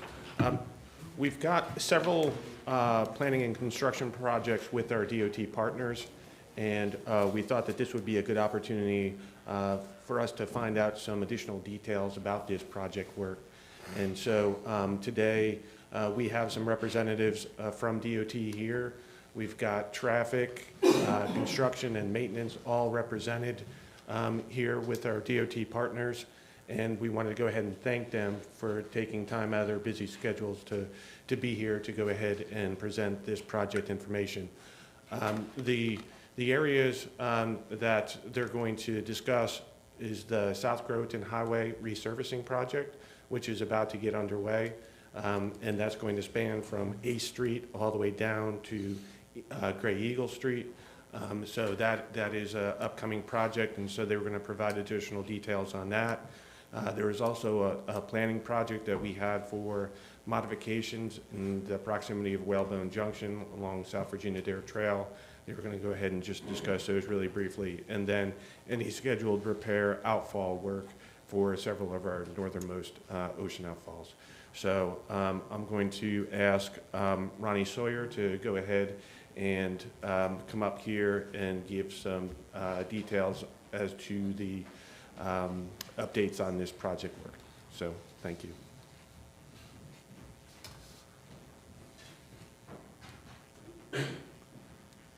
All right, good morning and hello. Good morning. My name is Ronnie Sawyer. I'm the Deputy Division Engineer for DOT's Division 1.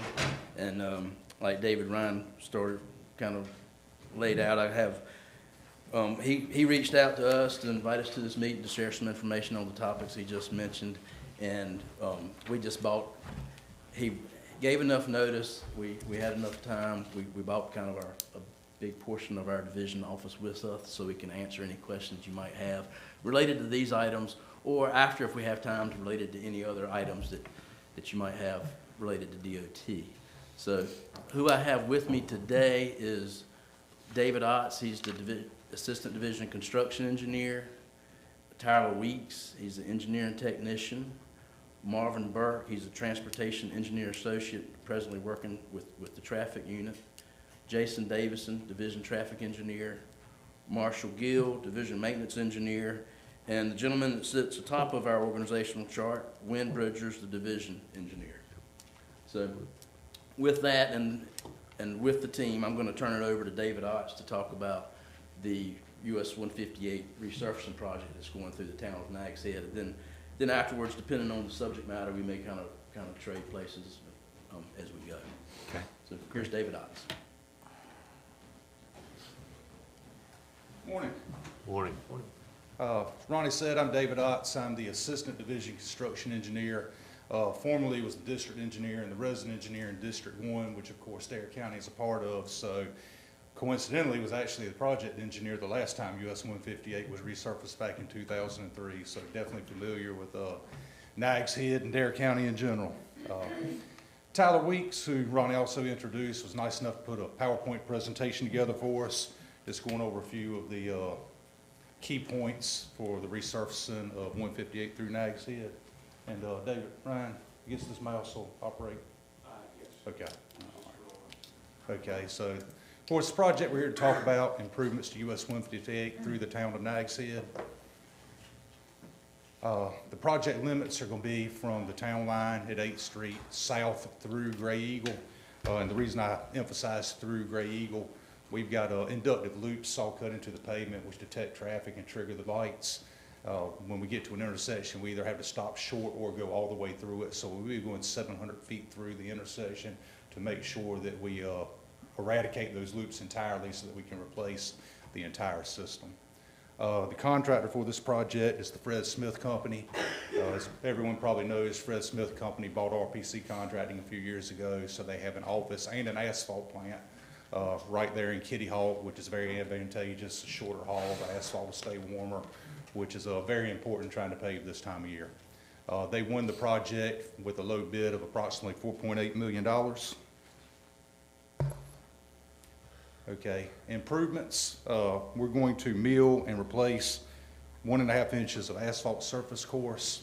That old layer is oxidized, 20 years old at this point, so we're going to remove it in its entirety and put 1.5 inches of asphalt back.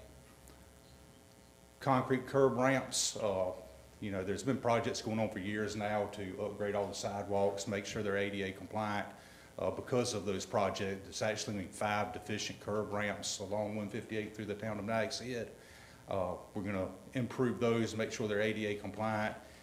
Likely there's already a curb ramp there right now, so the scope of that will probably be just putting on tactile warning devices for the visually impaired.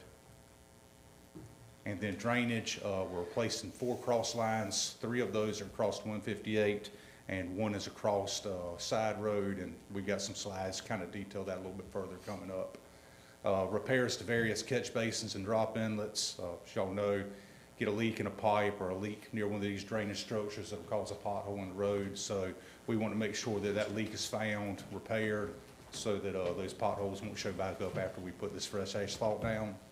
And then shoulder reconstruction. The shoulder reconstruction actually took place a couple of weeks ago. You probably saw the Fred Smith Company out there working. Since we're removing 1.5 inches of asphalt, putting 1.5 inches back, theoretically the road should be at the same elevation it is right now. There were some areas with low shoulders, some areas with high shoulders, so we, of course, scrape the high shoulders down, use that material to deposit in the low areas, but that way don't have to worry about standing water on the road, which will not only have the potential to cause hydroplaning, but also lead to early pavement degradation if the water just simply sits on the roadway. All right, schedule. Like we talked about, work actually began a couple of weeks ago with shoulder reconstruction. Paving is scheduled to begin next week. Of course, that's weather dependent. We can't pave when it's raining. We can't pave when the temperature is below 40 degrees. Next week looks a little bit better than this week, but all calling for rain, I believe 3 of the 5 days. So I do hope we'll get started. Pipe replacements will also begin next week. Hatchel Concrete is doing those on behalf of the Fred Smith Company. He's currently working on some pipe replacements for us in Collington. Once he completes those, he's moving out to 158, but again, that should occur next week. You'll notice the pipe replacements are beginning on the north side of the project, and they'll work their way south. Milling and resurfacing is going to begin on the south side of the project and work its way north. That's so that we don't have conflicts with Hatchel's operations, and also so that we don't have conflicts with Barnhill's operations, because Barnhill has the contract to mill and resurface 158 from the Kill Double Hills Nags Head line north through Kitty Hawk. We do have day and time restrictions that have been imposed on our contractor. Of course, the seasonal limitations, you know, we realize we can't close a lane of traffic down during the tourist season. So, you know, towards the middle of May, we're going to be looking to get out of the road and tidy things up for the summer. And then we'll likely have to come back somewhere late September, early October to complete this project. We do have daylight limitations, so they cannot work before 30 minutes after sunrise, and they cannot work past 30 minutes before sunset. You know, there are some residences in fairly close proximity to this project, so we don't want to be keeping them awake with backup alarms and slamming dump truck tailgates. Weekend and holiday limitations, no work will be allowed on the weekend, no work will be allowed on holidays, and in addition to that, any other event that could cause unusually heavy traffic will limit their work. Cross-line replacements, they have 48 hours to reopen all lanes once they begin working on a cross line, and I'll talk just a little bit more about that here in a minute. Estimated completion, talking with Chip Rose of the Fred Smith Company, he says that he doesn't think it'll be a problem to get this job approximately 67% complete prior to May. And I guess that 67%, we're breaking it up into 3 sections. You know, mainly just so we don't have construction going on along all 4.7 miles at one time, but also, let's see here, the traffic signals are a big deal. We don't want to go all the way down one side of the road. When we cut the loops on those signals, they'll be put on a timer. So we're going to try to do, you know, sections at a time. That way we can get the signals back up and working on loops like they're supposed to. That way, you know, none of us are inundated with phone calls about people waiting for a signal when there's no cars in any other legs of the intersection. Well, I'm backed up here, but the completion date for this project is actually in 2024. But again, we should return in the fall to wrap things up.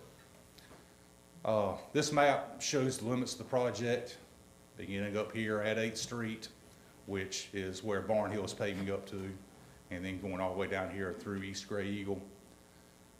You can see the red would denote pipe replacements, and what you see in blue would denote where the curb ramps are being replaced. And we're going to zoom in on that a little bit. There we go. So you can see we're replacing a 30-inch pipe with a 30-inch pipe just south of Knoll Drive, or excuse me, West Oak Knoll Drive. We're replacing the 24-inch pipes just south of Baltic Street. You can see 2 of the wheelchair ramp replacements here at Carolista. And then at the fire department, we're actually upsizing the existing 42 by 29-inch arch pipe with a 64 by 43. And then you notice another wheelchair ramp replacement here at Epstein and one up at Mall Drive. Okay, impacts to traffic. Expect weekday delays during daylight hours. Like we talked about, we're going to break it up into 3 phases. So lane closures should not exceed 2 miles in length, and it'll just be a single lane closure at the time for the resurfacing. Pipe replacements will consist of multi-lane closures and possibly road closures, with NC-12 being the detour route. I know a lot of you are familiar when we closed NC-12 overnight, or excuse me, 158 overnight, detouring traffic to NC-12 when we replaced the cross line at the Dare Center a few months ago. So we're looking to most likely do the same thing. I actually have a meeting with Derek Hatchell and Chip Rose Friday to discuss a few more details of this. It's kind of one of those things that if we close the road entirely, we can get it done much faster, but it's a much greater impact to traffic. If we close lanes, we're going to be out there in the road a little bit longer, so trying to balance those two. The curb ramp replacements consist of single lane closures, and that'll likely only be when we're pouring the concrete back. They'll probably go in there, pull the old curb ramps out, get them formed up, then close the lane for the concrete truck to simply sit in. So that shouldn't be much duration of those whatsoever.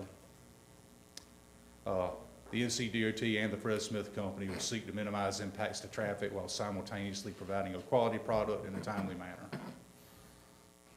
A little bit of additional information. 31.9 lane miles is what we're resurfacing, and we'll do that in 4 passes. That equates to 21,700 tons of asphalt, so that's well over 1,000 truckloads will be hauled into Nags Head to repave this road. The pavement width out there right now is anywhere between 60 and 68 feet. You've got 5 12-foot lanes with variable width paved shoulders. 173,500 linear feet of pavement marking lines will be replaced with 6-inch thermoplastic. And then we'll add approximately 1,700 snow plowable markers. In the past, we've used raised pavement markers throughout the Outer Banks. It may not snow down here for 5 years, but I can guarantee you when we put raised pavement markers down, it will the following year, and then you're without them. So these will be snow plowables, so they should be there and be functional, throughout the life of this pavement. US 158, like I mentioned, was last resurfaced in 2003 in preparation for the centennial celebration for the first flight. Last time we resurfaced, we actually went away from the Wright Memorial Bridge through, or just about to Wellbone Junction, and it cost $6.7 million. For comparison, we're doing it in 3 contracts this time, and the sum of those contracts is $10.6 million. But I will point out that one of those was let pre-COVID, so our construction costs have risen a lot over the last few years. And the final product benefits be a smoother ride, more aesthetically appealing highway. Of course, we talked about the increased pavement marker visibility, improved drainage, and then improved drainage infrastructure as we are replacing some pipes. Brandon Tatum will be the resident engineer who's administering this project. Unfortunately, he couldn't be with us today, and his assistant is Caleb Sawyer. If you have any questions, feel free to call either of these 2 gentlemen. If you have any concerns, they can help you out as well. I'm going to ask the board, I do have a question that occurred to me. Since you're going to pave from the south and replace pipes from the north, is there any chance you're going to pave that most southernmost pipe replacement before you get it replaced and have to tear up fresh pavement in order to put that pipe in? No, sir. We will make sure that we get the pipes in before we pave. Okay. All right. Thank you. Yes. So that's going to be the end of what I'm going to call our first map. The first section we pave to the south will stop just short of the fire department to make sure that we have to put that pipe in. And then I will point out the pipe at the fire department is much larger than the other ones we're replacing, so it's going to take quite a bit more time. That's going to be the one that has the most impact on the residents of Nags. Okay. The other one should go fairly quick, but that one's deep. It's going to have to be dewatered. It's going to be kind of time consuming. Commissioner Sears. Yeah, I was on the road in Kitty Hawk the other day. Is that a permanent marking system they have up there right now? No, sir. So in Kitty Hawk, and you'll notice the same thing here, as we're paving, we'll put down temporary paint. Of course, paint's what they used to use to mark the roads. Now we use thermoplastic. But once we get complete with the entire project, that subcontractor will come in and stripe the whole thing. If we try to put thermoplastic down as we go along, the dump trucks running over will get tack on it and, reduce the visibility of those pavement markings. So again, once the project is complete, it'll get all new pavement markings put on it, just like what Kitty Hawk will once Barn Hill gets complete. And then the reflectors will be saw cut in as well. And that may actually occur a little bit past that May date I was referencing, but those contractors typically work at night because, the thermoplastic takes a bit longer to dry than what paint does, so it can't be run over, so you'll probably see them in here in the middle of the night, but they're fairly quiet. That was a concern because the other morning when it was raining, you couldn't see any striping on the road from the glares up there. Yes, sir. That new pavement, very reflective. It's hard to see pavement markings, and even the thermoplastic wouldn't be a vast improvement over that. But we do have them coming in hopefully next week. As y'all know, there's a project going on in Coquina Beach to add a turn lane. So that same striping contractor will be in town to put new pavement markings on that. And while they're here, they're going to touch up some of the markings in Kitty Hawk, try to make them a little bit more visible. And just a question, you're stopping at Eagle, not going around to the causeway? No, sir, not going around to the causeway. There is another project in the works that we hope to have under contract by 2024, which will resurface from where we left off just south of Gray Eagle all the way through to the Virginia Dare Bridge in Manio. Thank you. Commissioner Brinkley. Thank you for the comments on the thermoplastic for the Kitty Hawk location. We received quite a few questions about that and just the lack of visibility, but I appreciate that. The lane closures where the bypass is going to be totally closed, is that just going to be here at the fire department, or is it going to be at each of the pipe replacements? I'm not exactly sure just yet. They're kind of, we replaced the pipe at the Dare Center overnight. Unfortunately, Fred Smith Company cannot run their asphalt plant at night, so that's kind of what's problematic here. They can't get asphalt at night, they can only get it during the day, so we're kind of exploring with them mainly doing the pipe replacements with multi-lane closures during the day so that they can be paved back. But there's going to be a combination of night and day work at the fire department. I am certain of that. Understood. Thank you so much, and we appreciate it. Yes, sir. Thank you. Mr. Sanders? So if you're pulling up 1.5 inches of concrete and asphalt and then putting 1.5 inches back down, there'll be a smooth transition to all the side streets and the curbs? It will be a smooth transition, but we are also replacing all the town streets and all the state roads will be paved back to the back of the radiuses. So we'll have a chance to refine that transition. We will definitely match the curb as we go along through curb and gutter, and then any driveways will do what's necessary to make sure that there's a smooth transition in and out of those. Because again, taking 1.5 inches out and putting 1.5 inches back is not going to be perfect. Fortunately, the pavers have grade control systems, which will help level out and improve the ride. But because of that, you know, the thickness may vary from from 1.25 inches through 1.75 inches as we're paving along. All right, thank you. Andy, did you have anything that we had maybe heard and that no one has asked yet? Yeah, I had a few things, and maybe this is things you've already said or clarifications. So, would all the deceleration lanes be included in the paving? Yes, sir. Okay, all right. And then you mentioned that you're going to be going into all the side streets back to the back of the radius? Yes, sir. Okay.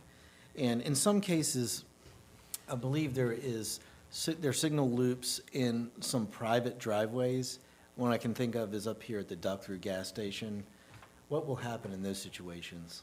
So we can splice the signal loops back and the duct through. I'm not sure if they have an asphalt or concrete driveway. Typically in a private driveway, we won't go in there and retrieve those. But back to your question about going down some of the town streets, if there are signal loops there, we will go further than the back of the radius to make sure we mill those loops out in their entirety and replace them. But again, something like the duct through, we would likely just splice that one back together and continue on. Okay. Because I believe at the duct through as well, I'm not positive, but there may be curb and gutter actually separating driveway apron, separating their lot from the road. Yeah, concrete gutter pan or whatever. Yeah, and I think it's so asphalt. we won't cross through that. Okay. It's pretty chewed up. The other thing I wanted to ask, you mentioned the thermo and markings, the reflective markings would happen at the end of the project. So does that mean that this summer we'll have the thermo and the markings on anything that's been paved? I'm not 100% certain on that right now, but that's what we're going to push for because, again, the thermo, they do perform a little bit better, but most of the problem you're noticing up in Kitty Hawk is just due to that new asphalt. I mean, the thermo is not going to help that drastically. It will help a little bit, but we probably will push them to at least thermo part of it. Again, we don't want to put thermoplastic within probably a half mile or so from where we have to continue to work because those dump trucks will track it up so bad. So we will try to get thermo on the bulk of it though. Okay, just trying to see what we're going to be living with for the summertime. Yes, sir, but we'll make sure you get a good, thick, 4-inch wide coat of paint down there. Okay. And then the crosswalks at any of the signal intersections, those would all be replaced with high visibility crosswalks? Yes, sir. Part of the paving. And in replacing all the loop systems, are there going to be any upgrades to the loop systems as part of this, or is there any changes? And I thought I'd heard Jason Davidson mention in the past there was some new technology that the state was considering using, and I didn't know if that was coming into play here. Not here. We'll just simply replace them in kind, which it will be upgraded because you got brand new loops in the ground, and Right. of course some of the old ones have been spliced together. So everything will be fresh. Should function as intended for quite a while before you have any problems with them. Okay. Very I mean, good. Jason, there's no planned upgrades or anything. No, any of the upgrades that they mentioned and that we mentioned before, Andy, were related to the controller in the cabinet, not to the actual detectors. Okay. Yeah. Jason can tell you, we've tried different types of detectors over the years. Pucks would be one that really sticks out of my head that weren't all they were cracked up to be. So yeah, loops are tried and true. Right. Gotcha. Okay. Well, I appreciate your time and One follow-up question to that. So we've talked about the thermoplastic and the painting and references to the road in Kitty Hawk and the markings being difficult to see. And you've said a couple of times that the reflectivity of that new asphalt is part of the issue up there in terms of being able to see. So what solves that long-term? Just use of the asphalt, oxidizing the asphalt is eventually going to make those markings easier to see relative to that, or? Yes, sir, weathering of the asphalt, you know, from sun and rain, and of course, traffic on it will make it easier to see those pavement markings. And we have this issue on every single job we pave. I mean, we are inundated with phone calls when we finish that are hard to see at night. And I expect with all the rain we're getting this week, I'm gonna have a lot of phone calls waiting for me on Monday. Okay. All right. Very good. Thank you. Yes, sir. Appreciate y'all. Thank you. Appreciate all of y'all coming today. Okay. All right, well, I'm gonna advance this one more slide. As David Ryan mentioned, we're also here prepared to discuss the concept for realignment of Gulfstream at Wellbone. I'm gonna introduce, well, Ronnie's already introduced him, but bring up Mr. Marshall Gill, and he's gonna speak a little bit on that if we got a few minutes.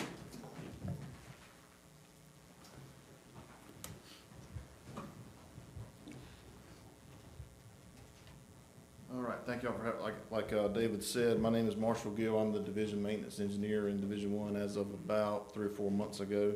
Looks like we got about 5 minutes, but I'm gonna try to quickly go through some of the discussion that has been had a couple years ago regarding the Wellbone Junction realignment of Gulfstream Street.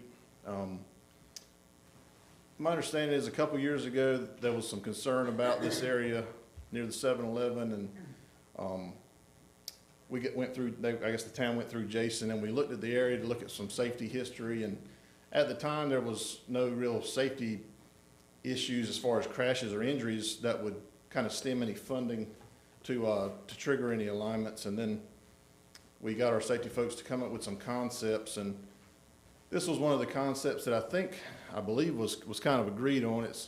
You can maybe barely see it there. That blue area there, if you go there right now, it's that sandy area that people are kind of already using to cut through there.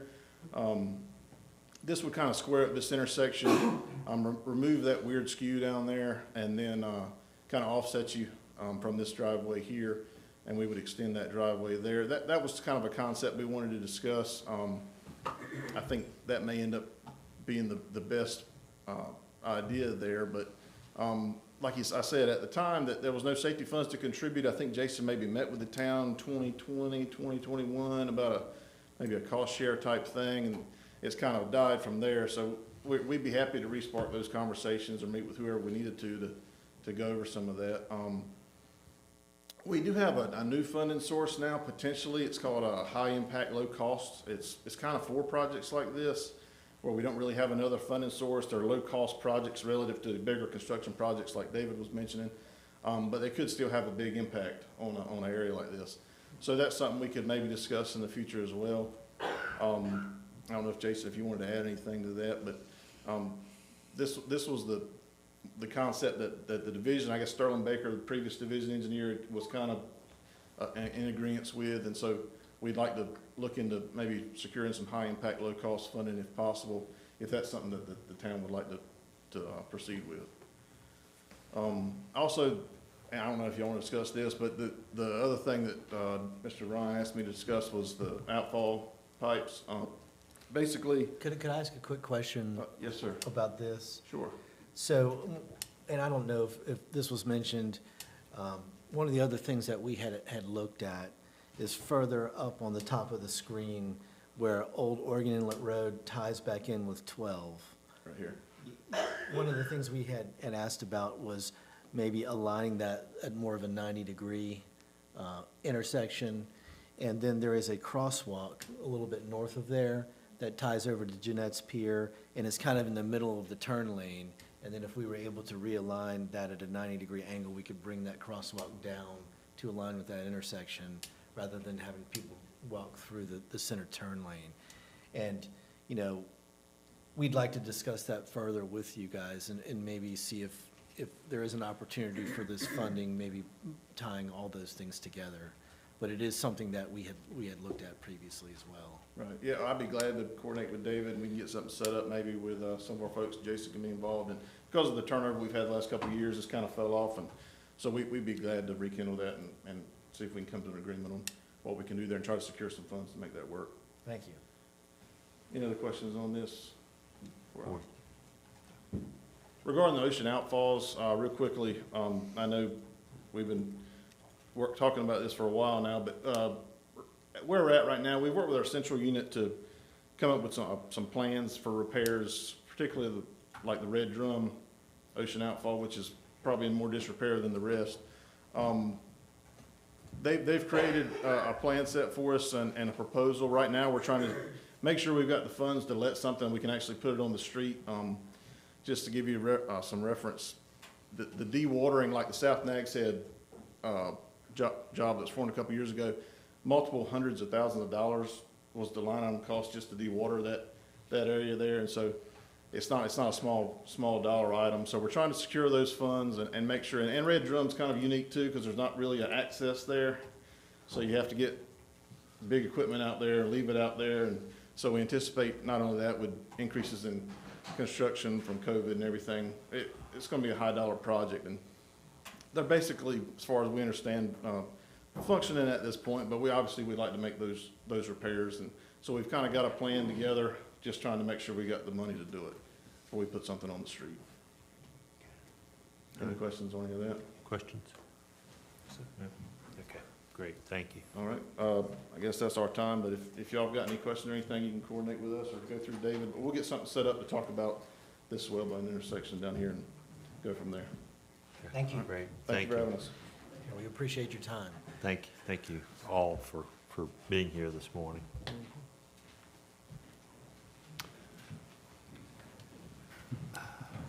That is going to bring us to, and we're running, everybody's stopping. I don't know if everybody's finishing, but we're going from time-specific item to time-specific item on like clockwork this morning.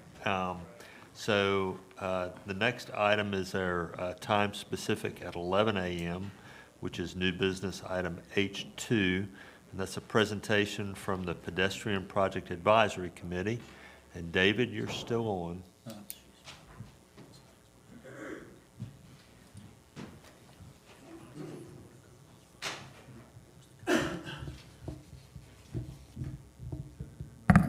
Good morning again. All right, Michelle's going to go ahead and bring up the presentation that we have prepared to go ahead and report out about the final report and findings of the Pedestrian Project Advisory Committee. But before I get into my presentation, I'd like to go ahead and bring up one of our committee members, Linda Fertone, who participated in the process, and have her just go ahead and give a little introduction and her experience with the committee. So, Linda? Hey, good morning. Thank you for having me here today. And first, I want to thank Andy and David and all of you for allowing us to be part of this project and creating the committee so we can help build a better community for Nags Head. I have notes here. So I met Andy, I guess, about a year ago, and just because I was interested in continuing to help you provide a safe environment for Nags Head. I live in Nags Head, I love Nags Head, I love the amenities you provide, and it's one of the many reasons why I chose to live here. And the committee was based on, we had 11 members, which included Andy and David, our commissioner, Renee Calhoun, and I feel so short,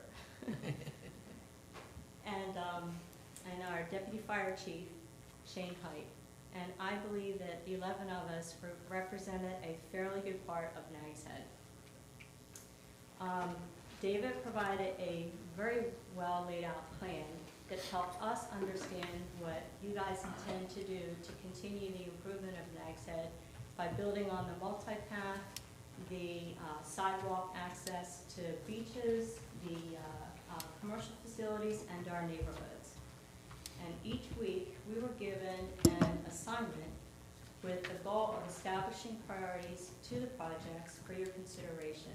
We reviewed existing data, existing projects. We looked at projected projects. We looked at the developed criteria.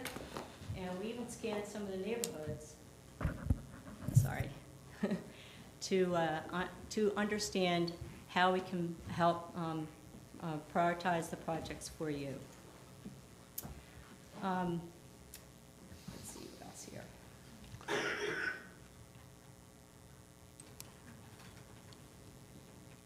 And then based on all that information, all the valuation of the data, we were able to establish priorities for your consideration for the next round of projects. And I just want to say thank you to all of you. Thank you to David, because he was very willing in accepting all of our comments as part of the committee for your consideration. And I think what he's going to present here today is a good depiction of what we actually accomplished over the past few months. So thank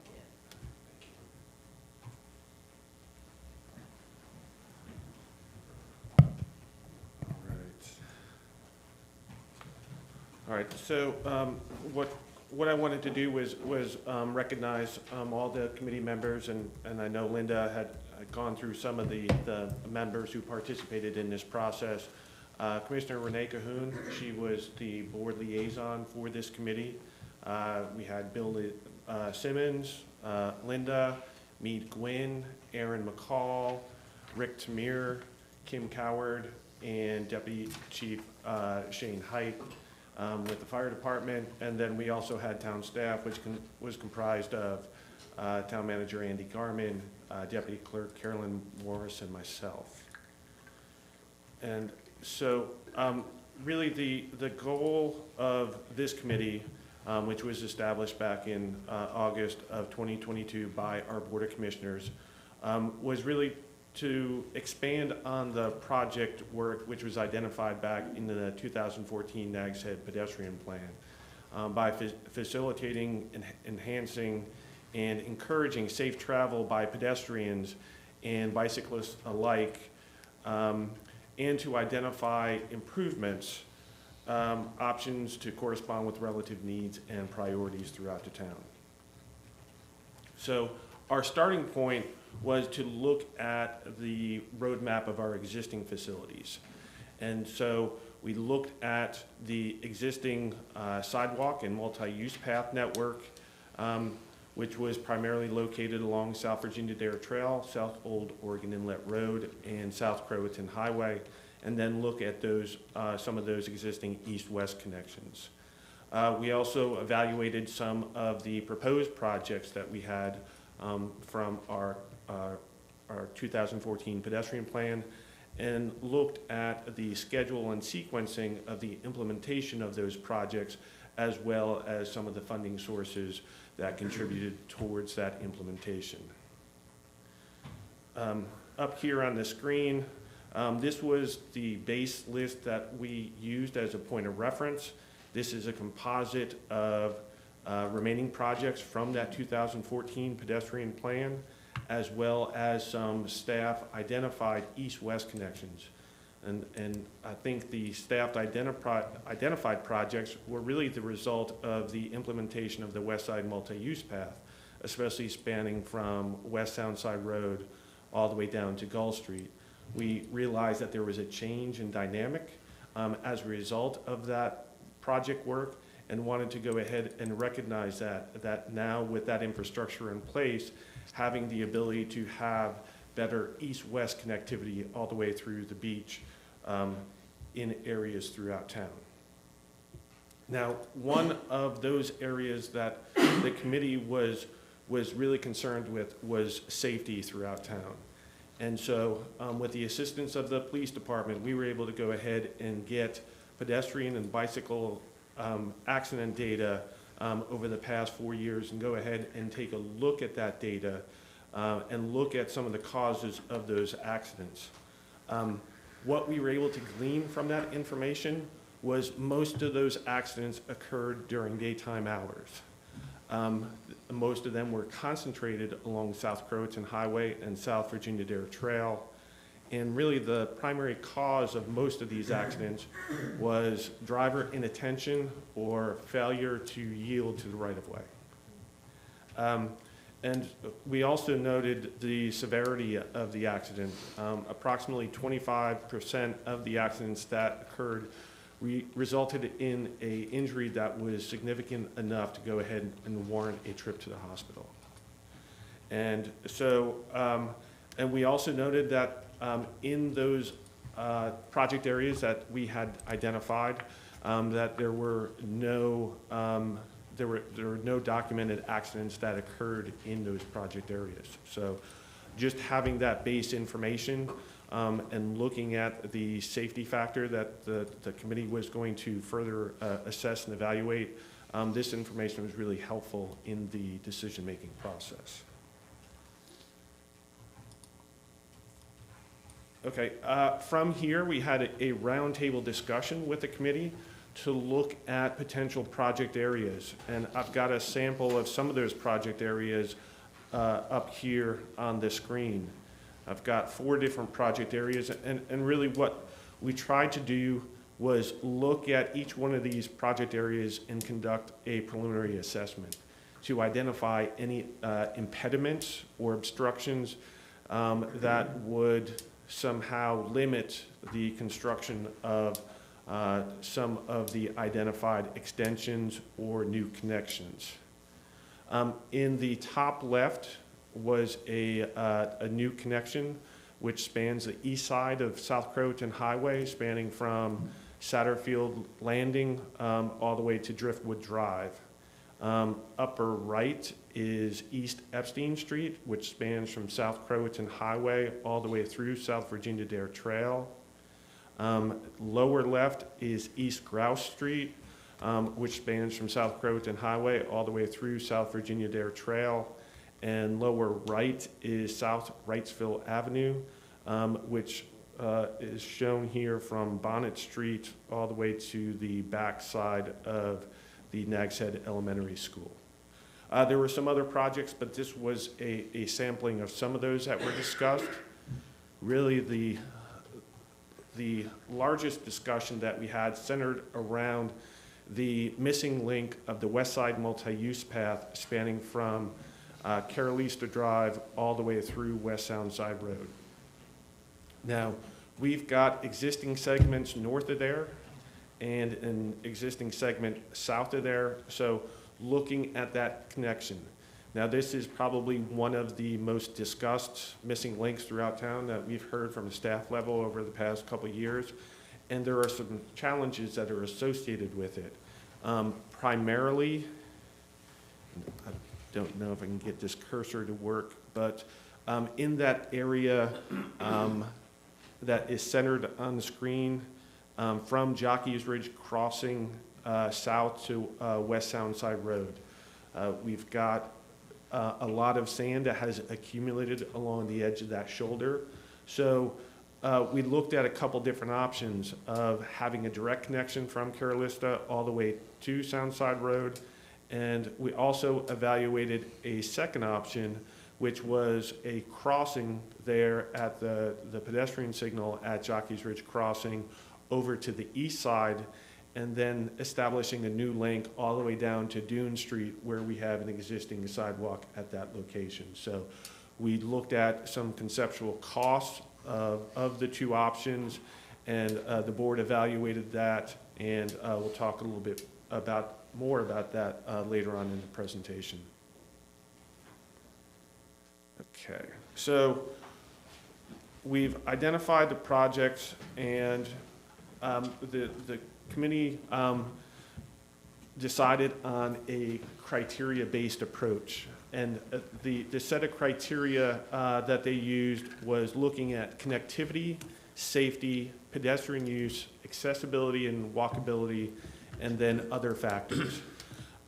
So just to briefly discuss, some of those items below each one of those categories. We talk about connectivity. We're looking at existing pathways and their connection to existing sidewalks, looking at proximity to beach accesses, residential areas, as well as other points of interest.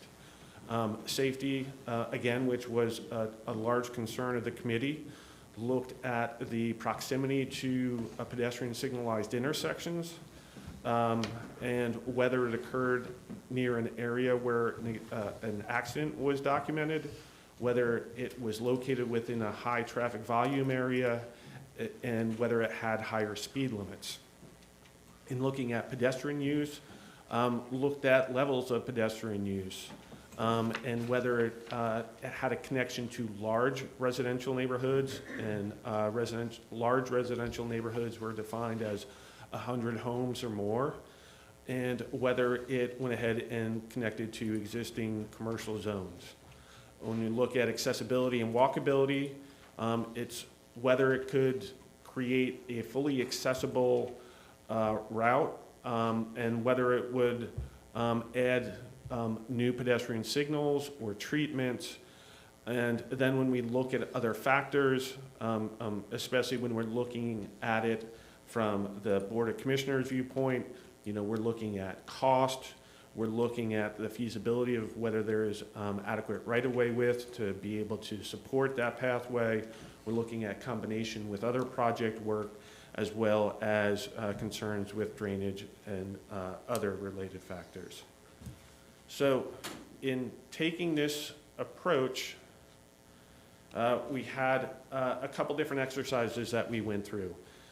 First, it was a prioritization criteria ranking. It's basically taking that ranking and having each one of the committee members go ahead and rank where they felt their level of importance was with that criteria.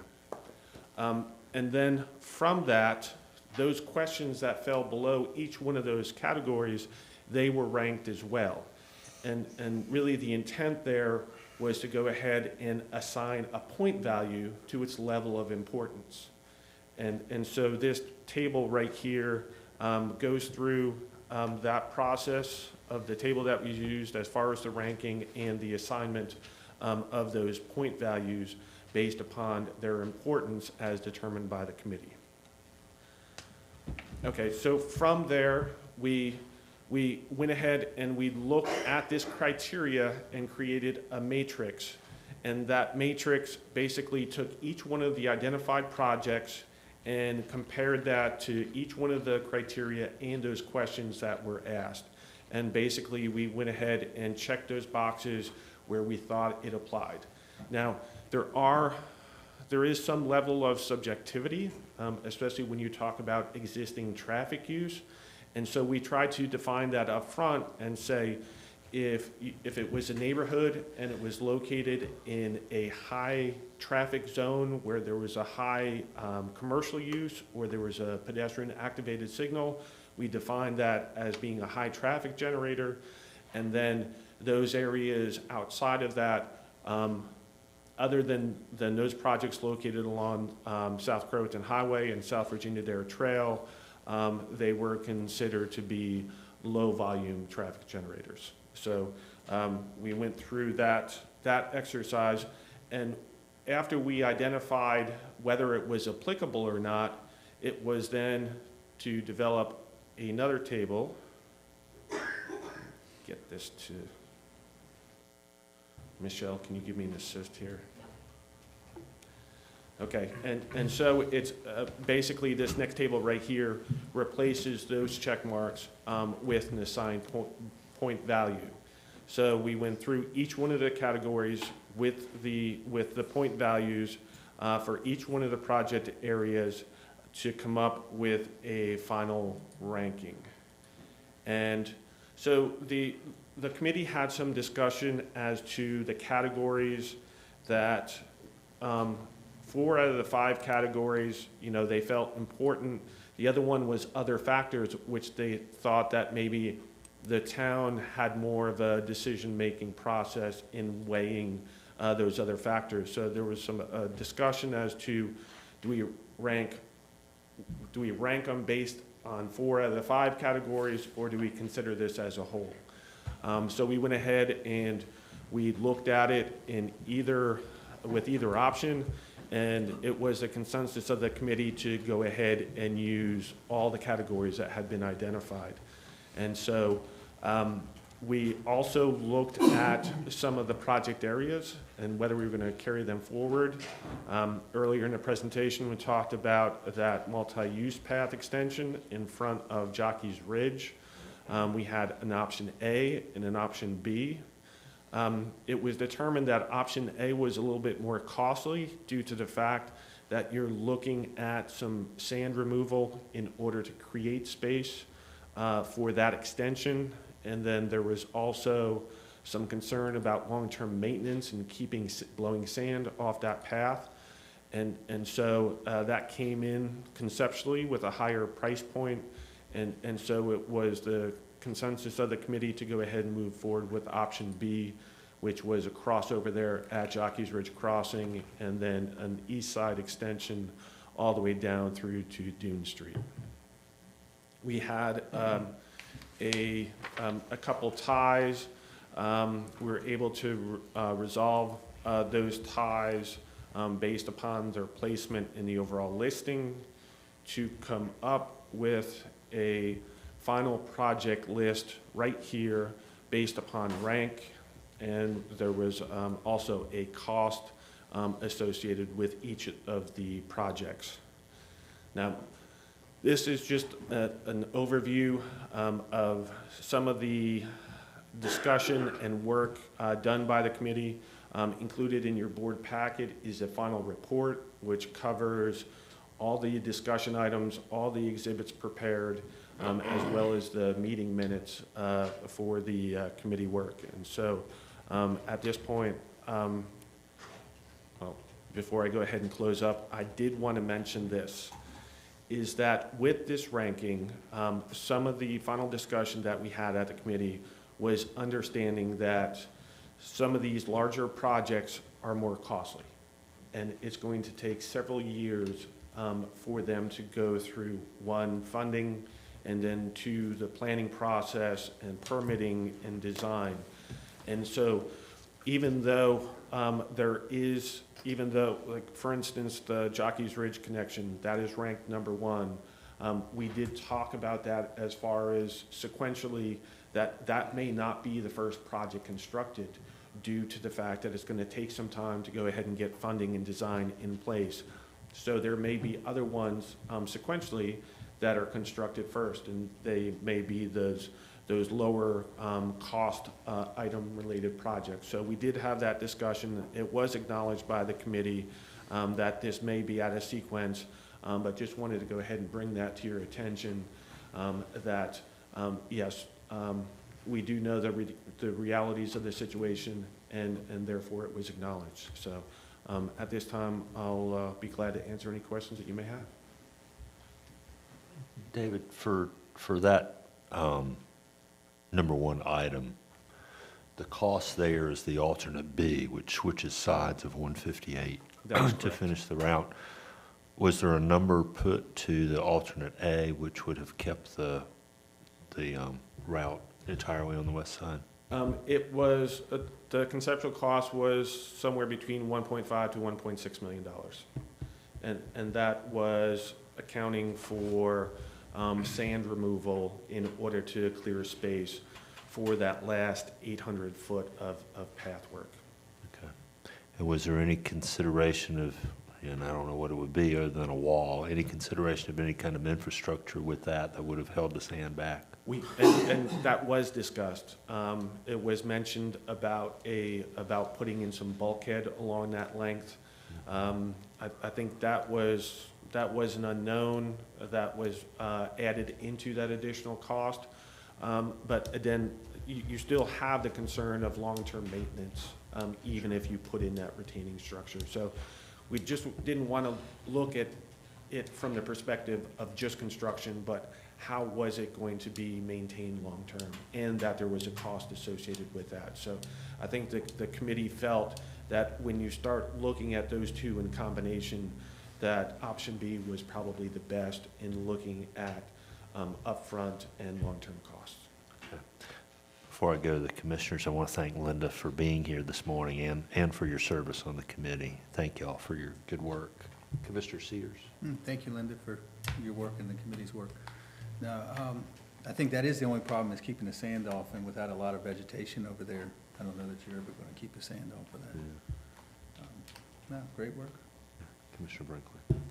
Great presentation and the work done by the committee, Ms. Linda, and all the other members. It's great. It's given us a lot of good information. Y'all put in quite a bit of time and effort into this, and it certainly shows in the report. And again, thank you all. All right, thank you. Commissioner Sanders? No, I just echo what the other commissioners said. I don't have any questions, so, but thank you, guys. Appreciate it. All right, thank you. All right, great. Thank you very much, David. All right, appreciate it.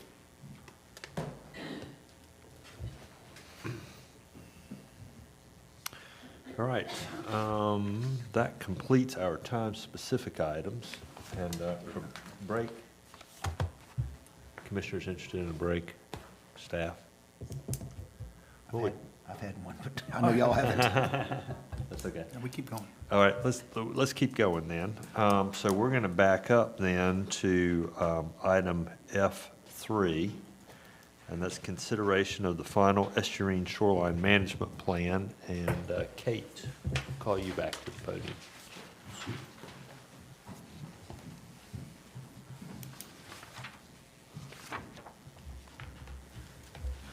Good morning, Mayor and Commissioners. Here before you today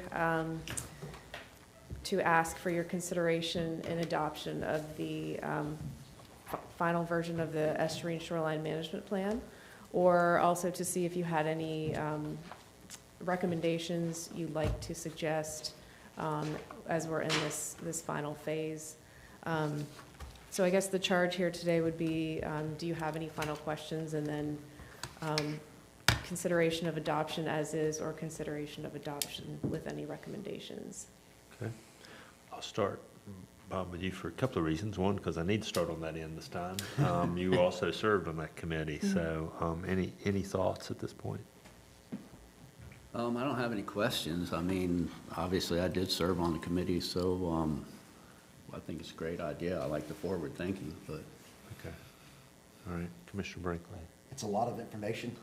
Yeah. I'll put several times. I did have a good conversation with Mr. Ralph Buxton. Good. And encouraged him to write a letter to the mayor and the board, which he did since he couldn't be here today. Okay. But it was something that Mr. Buxton and I talked about prior to me getting on the board.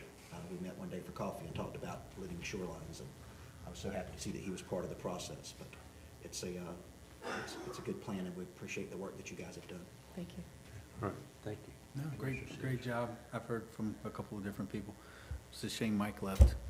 But, otherwise, Before we proceed to adoption then, I will ask whoever was in that meeting, Kate, whether it was you or Andy, to report. There was a meeting with CAMA in the last week that may also be relevant to this. If somebody wants to briefly speak to that.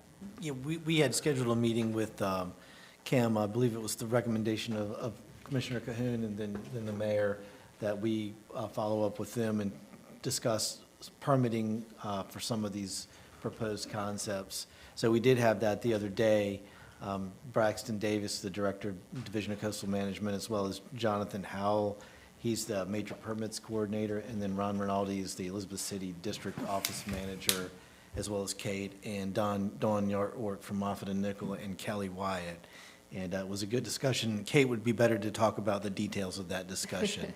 But I'm glad you brought that up. And we do have minutes from that meeting we can share with you all. And apologies, it would have been good to have that for you today, but we can provide that for you. I don't think, we had a great conversation, and it was good to introduce the plan to the members on the from CAMA or from DCM. They were a different set of members that were in our initial scoping meeting that we had in November. So this is really the second meeting we've had related to permitting. The first meeting in November had all of the permitting agencies, federal and state, in one call, and this was just focused on DCM. So the feedback was, they had a lot of questions about the living breakwaters specifically, and positioning and location offshore. And what we really discussed was that, these are conceptual designs, and that the further length, placement, construction materials, et cetera, is yet to be determined. But this is an idea. And of course, we need further surveying and information collecting to really move forward with the exact, dimensions and locations and things like that. So I think they gave us some really good suggestions on, talking about marsh loss in placement of these and creating more habitat, which is really important to the Division of Coastal Management, and that would be really helpful moving forward, is to talk about the marsh that we've lost and how we want to recreate some of that. So there'd be habitat benefits in addition to, stopping some of that wave energy before it meets the shoreline. So it's really multiple benefits from a lot of these designs. So that was really helpful, that perspective. But we realize, and we're open with them, we want to have another meeting as soon as we really need to kind of look at our grants moving forward and kind of see where we are positionally and then reach back out to them. Does that help? It does, thank you. Okay. Appreciate that. You're welcome. Could I mention one thing? So we have had some discussions with the Coastal Federation recently. Mhm. They had approached us about applying for a Land and Water Fund grant to assist with implementation of this project.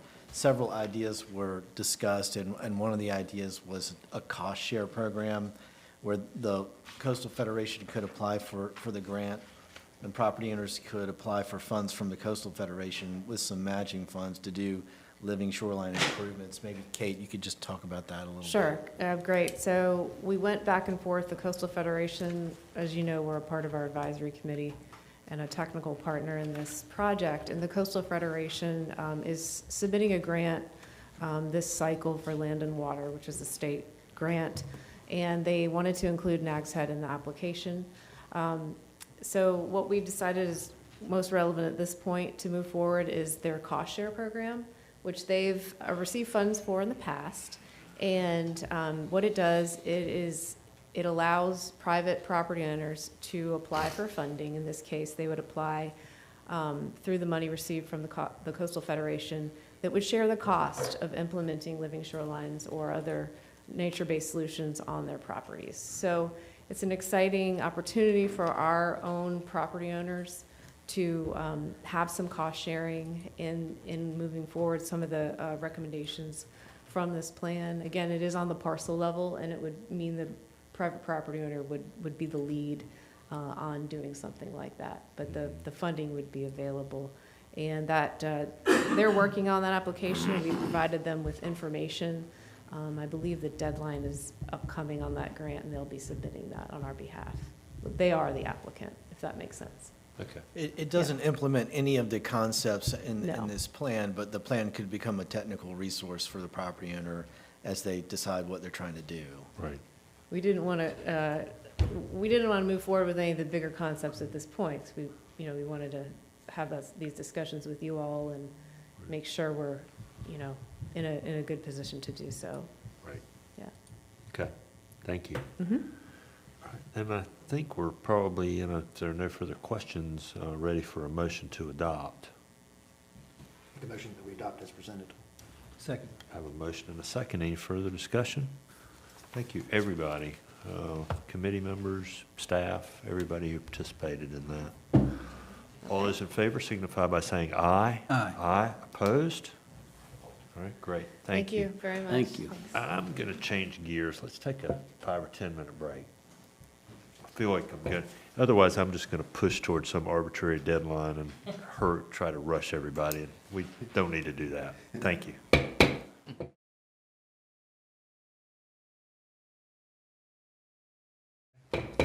All right, thank you. Appreciate that. The board has returned from its break, and I believe that brings us to item G1, which is consideration of a deed of trust as collateral for financing and other items. And so, Andy? Yeah, I'm going to ask Amy if she'd come up and present this item. Sure. Good morning, Mayor and Commissioners. I just wanted to say that I might be reading a little bit because this resolution was carefully crafted by bond attorneys and our attorneys, and so I want to make sure I'm saying it correctly. And I did talk to John just after the break just to confirm we were on the same page with the motion that we're asking. So this is sort of the final step that the board would need to take in order to take the public works complex financing and the AMI meter financing to the LGC meeting, which is February 7th. So if this gets approved, when the mayor signs it, I'll be sending it over to the LGC. So on the agenda, we put two things. we put the deed of trust and we put the resolution that has the board approving several documents as well as delegating the execution for some contracts. Now, like I said, I just confirmed with John that while the board does approve the deed of trust via approving this resolution along with other documents, we put the deed of trust specifically on the agenda, and I'm going to read this because our attorneys wanted to make you expressly aware that you are permitting the real property, which is the Public Works Complex, to be burdened with up to $100 million in debt, but only to the extent you have approved taking on the debt, which is right now not to exceed $19,900,000. So if you were to approve $19,900,001, we would have to start this whole process again. So even though we're collateralizing it up to $100 million, it just gives us that flexibility to leverage it in the future if we need to, but we can't borrow more than what you've already approved. So you would be notified if that were the case. So with that being said, I don't know if you have any questions for John or I, but hopefully the action would just be that the board would approve the resolution. Again, you don't need to approve the deed of trust. We just wanted to make you aware of that collateralization level. Okay. Anybody have any questions on Commissioner? Start with Commissioner Sears. No questions. John, while I'm looking that way, do you have anything to add to any of this? No, Ms. Miller covered it perfectly. Okay, thank you. Commissioner Brinkley. And just so the people that are listening and watching, Yes, sir. this is a substitute deed of trust. There was already a deed of trust on this property, and all we're doing is borrowing, using it as collateral for more money to do the financing for the. So in the January meeting, you all approved what I'll call a collateral swap. So we already had a deed of trust on that property for the fuel tanks. So in the January meeting, the board approved that PNC would instead collateralize the Dowdy Park property. And so right now, that has closed. That closed in January after the board meeting. So right now, there is no deed of trust on that property. Okay. So we switched it to Dowdy Park. So we could have two collateralizations on that property, but really it's in the best interest of the town to just have this one. Understood. So this, right now, that got switched to Dowdy Park, and this would be the only deed of trust, if that answers your question. Yes, thank you. Sure. Commissioner Sanders. No, sir, thank you. Okay, all right, thank you. Then a motion would be in order to adopt the resolution for fiscal year 23 projects, Public Services Complex, and Smart Meter Infrastructure. So moved. Second.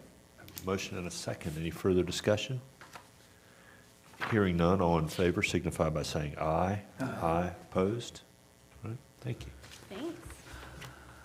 We're very excited to hear what our bond rating may be as well. You might know Friday. That would be great. Thank you. That brings us next to H3, which are committee reports. And I will start on my right here with Bob. We already We heard know it. what yours was. We already heard on that one, yeah, we're good. Already worked on that one. Thank you, Kate. Commissioner Brinkley. Nothing from Jeanette's Pier. The Septic Health Advisory Committee met yesterday, and I believe Connor's going to give a presentation next, or at some point. Isn't that right, Connor? Yes, sir. Yeah. Okay. So, Yes. I mean, he'll be bringing stuff up. Next item. Thank you. Yep. Nothing from my side either. Okay. All right, great. Thank you. Well, then that brings us there, and we'll call Connor Twitty to the podium for consideration of appointments to the Septic Health Advisory Committee.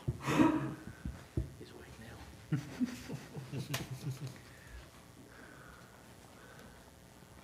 Good morning, Mayor and Commissioners. So at your December 2022 meeting, you motioned to approve the transition from the voluntary septic subscription service to focus more on the program we already have for the Septic Health Initiative to make the Septic Health Advisory Committee. At the same meeting, we talked about adding additional members to help volunteer to join the committee. We put the request out for that, and we got four volunteers that included Wayne Verlick, Tim Julian, Bob Edwards and Dave Herman. We just want to kind of continue to input the plans from the updated DWMP Okay. and continue growing. We think they all would be good additions. Okay, great, thank you. Thank you. Board members, you saw those names and heard that report. Is there a nomination or nominations? My nomination would be that the four be placed on the committee. I think they each bring a different perspective. They live in different parts of the town, and I think they could benefit our work that we're trying to do. Very good. Is there a second? Second.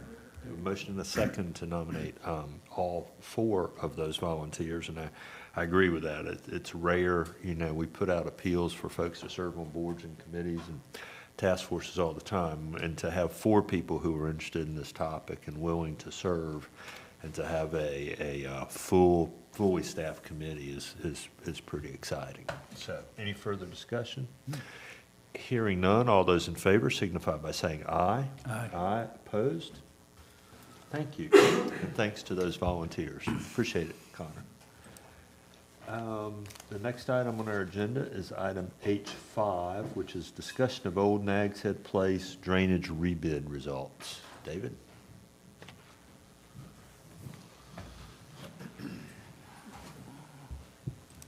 All right, good morning again. Okay, I'll just go back a little bit. This is a project that we've been talking about for several years now. This is an improvement project within the old Nags Head Place subdivision. And when we started this process, we had discussed with the old Nags Head Homeowners Association the potential for a public-private partnership. And so when we, at the very beginnings of this discussion, we had come up with a funding division of resources for this project between the town's budgeted funds as well as the homeowners association contribution towards this project. In total, we had $355,000 available for this project. Now, we recently put this out to a bid, and then that bid was advertised back in mid-November. We didn't receive any bids the first go around. We re-advertised and received two bids in January. January 17th, we received two bids from Hatchell Concrete and one from Fred Smith Company. Because it was a rebid, we were allowed to open those bids, and Hatchell Concrete submitted the lowest responsible bid of $507,519. Fred Smith had submitted a bid in the amount of $799,250. That exceeds the available funds that we have for the project by approximately $153,000. And so first, we went ahead and we looked at where those costs are. Since the estimates were prepared over 2 years ago, that they're very out of date and aren't reflective of where the current market is. We looked at some of the components of the project and where we saw the escalation in pricing. We saw that with pipe material as well as concrete removal and replacement, and then also landscaping removal. And that really makes up the bulk of that additional $153,000. And I just wanted to note that during this process, we had also reached out to Dare County and the Community Conservation Assistance Program to see if there was any available grants. We did apply for a grant for a portion of this project work, and unfortunately, we were not successful in securing any funding. So at this point, we're looking for some guidance from the board on how you would like to proceed. I think we've got two options on the table based upon our conversations with the representatives from the Homeowners Association. Right now, since we're far enough into the season, we would potentially be looking at delaying potential construction until the fall of '23. And with that, the two options would be one, look at a potential reduced scope and work to bring it within available budgeted funds, or two, seek out additional grant assistance to see if there's some additional funding that we could put towards this project in order to move forward towards the full scope of work. That full scope of work encapsulates, I've got up on the screen here, the length of Linda Lane, going almost all the way up to the Bark Street intersection, all the way down through the cul-de-sac, along Curlew Street, which is right here, and then along this section of South Memorial Avenue. Hollowell Street is down here on the very right-hand side, and this is Bainbridge Street up here. There is a small section of improvements up here along Bainbridge Street, which is part of the overall project scope. That, in a nutshell, is what we have, and just looking for some guidance from the board on what your preference is and how to proceed forward. Have we already looked at any ways to phase this? And is there any? Originally, when we looked at this, and this goes back several years to our CIP workshop, we did look at, I think it was a 4-phase project. And I think it was the board consensus to try to take care of this under one project umbrella. Mm-hmm. And so that's why we combined all the work as one. Okay. All right, thank you. Mr. Singers? Either option works. We're not going to have the work done until the fall. I mean, I think we have the time. I would rather let David see what we can come up with. Okay. And since it's going to be the fall anyway, look at see if there's any different funding. I understand that they've assessed the property owners that their board has, so they have their money in hand. Right. It's my understanding they assessed everybody. So I guess a scaled down yeah. project's going to create some issues. So Yeah, I it would. maybe look at some additional funding so that we can get it done. Okay. Yeah, Mr. sure. Singers? Okay. Okay.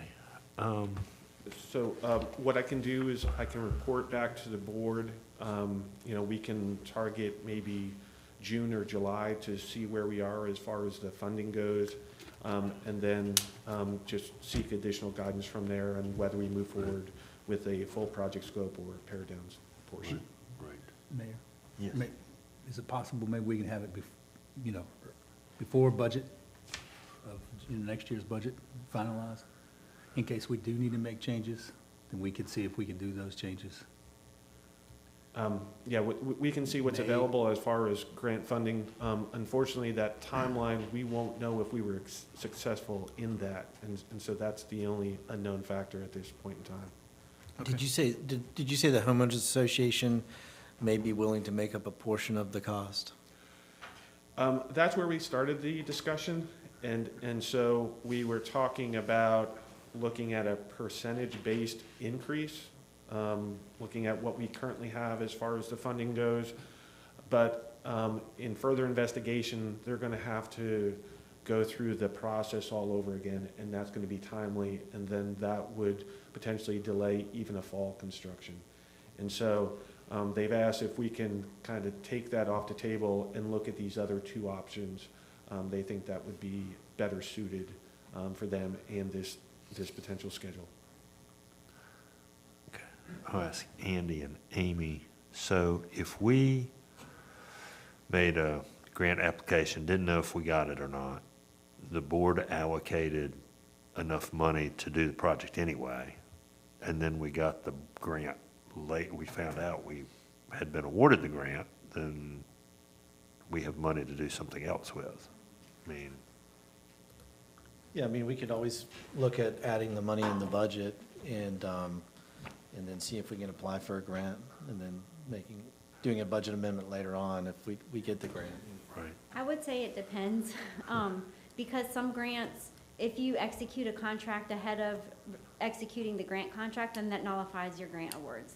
That's what I wanted to know. It really, it depends on what grant that we're talking about. Like, I just know with my experience with DEQ, you can't spend any of the money or execute the contract before the grant award has been made.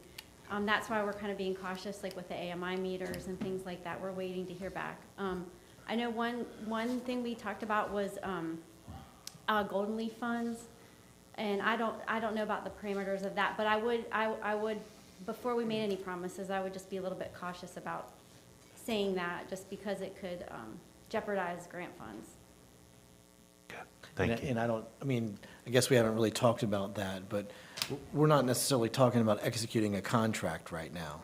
No, we are not. And so the earliest that we would be looking at executing a contract would be probably the September timeframe. Okay. And I think when we look at the shortfall, we also want to cover a contingency as well.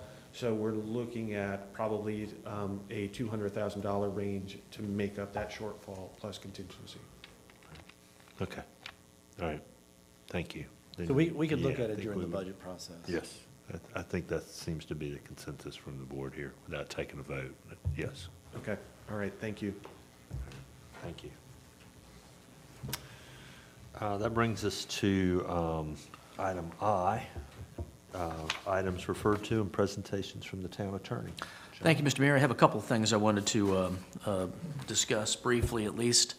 First, I think you'll all have noticed that Lauren Womble's here with us today. I just wanted to remind everyone that she has joined our firm, and she's helping with our local government practice. She's done a lot of local government work, including for the town of Nags Head. Yeah. But just wanted to give you all another opportunity to see her and remember that she's working with us now. In fact, we just had a conversation with Kelly about some potential training she might do for the planning and Board of Adjustment boards. Secondly, I wanted to, and I believe I've been scooped by the Outer Banks Voice, but I wanted to update you all that the United States Court of Appeals for the Fourth Circuit decided the Blackburn versus Dare County case that was the challenge to the lawsuit that was brought against the county and all of the municipalities in Dare County regarding the state of emergency and the closure of the bridge. All the towns were dismissed from that litigation fairly early on for a couple of different reasons, and that dismissal was not appealed. But judgment was also entered for the county by a later order, basically on the grounds that there had been no taking that would be the basis for any lawsuit. And the Court of Appeals affirmed that decision last week. So based on that, I just wanted you all to be aware of that potential development. I know we're having a closed session later on. I just want to make sure we add to that. I want to discuss with the board some matters protected by the attorney-client privilege and preserve that privilege, including the Bud Long beach nourishment easement litigation when we get to that time. All right. Thank you. I'm reminded, I hadn't thought of this until you were speaking about lawsuits. What happened with the county's collection of the occupancy tax, and do we have any update on? I don't have a specific update, but I do know that the last, and this was a few months ago, the county had been, as I understood it, had been working on the collection process, or the redistribution process. My understanding is as they go through that, they're going to be seeking reimbursement back from the towns. But I haven't heard anything recently about that. I'm not sure if the manager or the finance officer have received any communications about where the county's paybacks stand at this time. Okay, all right, thank you. I have not. My understanding is that they were going to go and try to quantify what it is they owed, and then they were going to make requests based on what they could come up with, and that was going to be quite a bit of work. Okay, all right, very good. All right, thank you. So we will come back to that closed session. Then that will bring us to items referred to and presentations from the town manager. Andy? All right, I have 3 items here, and a couple of these would require some action by the board. The first one probably needs formal action. So this is something that the mayor and Commissioner Cahoon had initiated last year. When we talk about beach holes being dangerous, we know that a lot of towns, coastal towns, have ordinances that have civil penalties for dangerous beach holes, recognizing that these are a significant issue and have resulted in injury or loss of life in coastal areas. So the mayor sort of led an effort to get other towns interested in this topic and whether or not we wanted to pursue a state law that would make this a criminal violation for leaving unattended beach holes. We reached out to other communities. We received significant support locally here in Dare County from most of the communities here, as well as communities up and down the coast.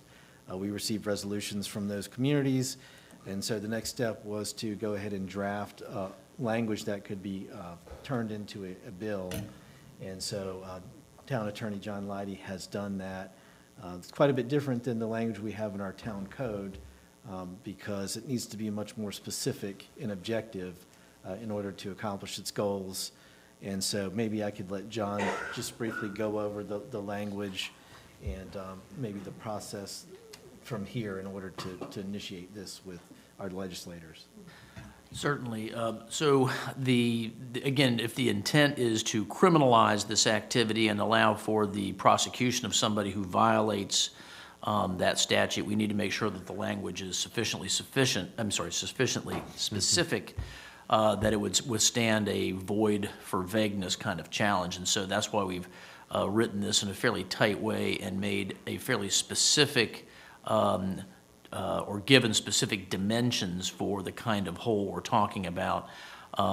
In reaching that, I received input from the manager and the chief of police on what they consider to be a hazardous type of hole, which, you know, I think having specific dimensions that could be documented in the event of any enforcement action would be really important. And so that's why we put something like that in here.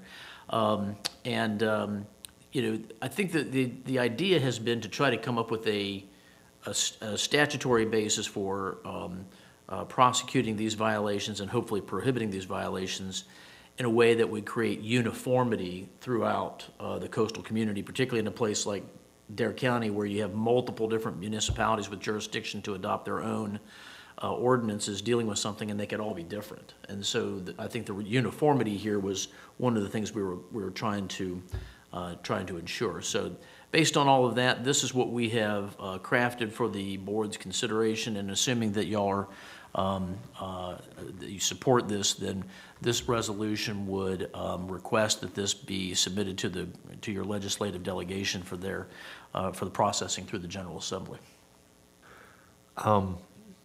So this only comes into effect, I mean, we described the hole, but only if they then abandon the hole. So if they're on the beach and actively digging a hole that's 6 feet deep, as long as they fill it up before they leave, they're not subject to this. That's right. And the reason why I wrote it that way was my position is the hazard really arises when it's not being attended. Right. And that's what I think is really unsafe. I think a hole can be unsafe in and of itself if it's in danger of collapse, and I think your ordinance deals with that. But I believe that from a statutory basis, what we're looking at is something that's unsafe, and I feel that I use the analogy of having your dog on the beach when you're allowed to have the dog off leash while it's under your control. It's the same sort of thing here, where, you know, as long as you're attending to the hole, I don't think it's the same kind of hazard that you have once somebody leaves the beach or leaves the area and leaves this hole without any real indication that there's any activity there. Certainly it would be more dangerous at night, but that's why I sort of put the qualifier in there of leaving it unattended without repairing the ground. Okay. The other question I have is the dimensions, and I understand that everybody, you know, Chad and other folks had input to come up with the relevant dimensions, and the legislature, somebody can change those dimensions.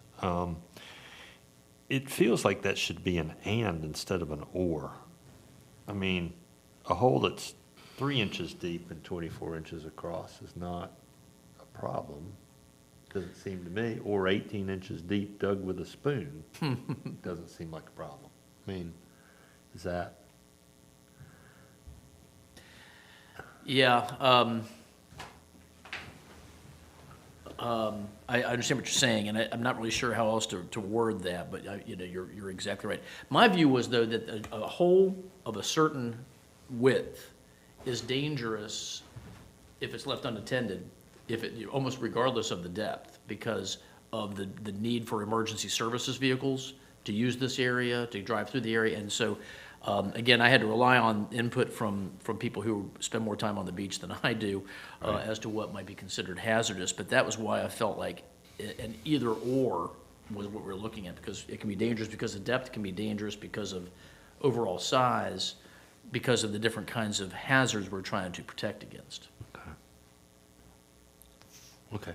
But you could certainly change this, so that you had, 18 inches deep and no less than X inches wide, or 24 inches wide and at least X inches deep, so that you would have two different dimensions that had to be met. One size or depth. I hear what you're saying, and I think that would be one way of trying to accomplish that. Right.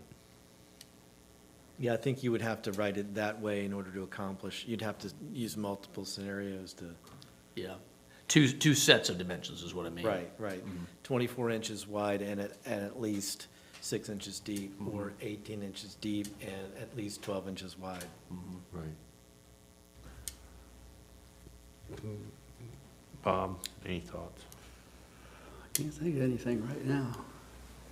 Kevin? I see the point that you're making about the 18 and 24, because 24 inches wide at 3 inches deep, like you said, is not a problem. Hardly a hole. And then the other thing is, so Ocean Rescue's patrolling the beach and they see a guy with a shovel and he's down 5 feet.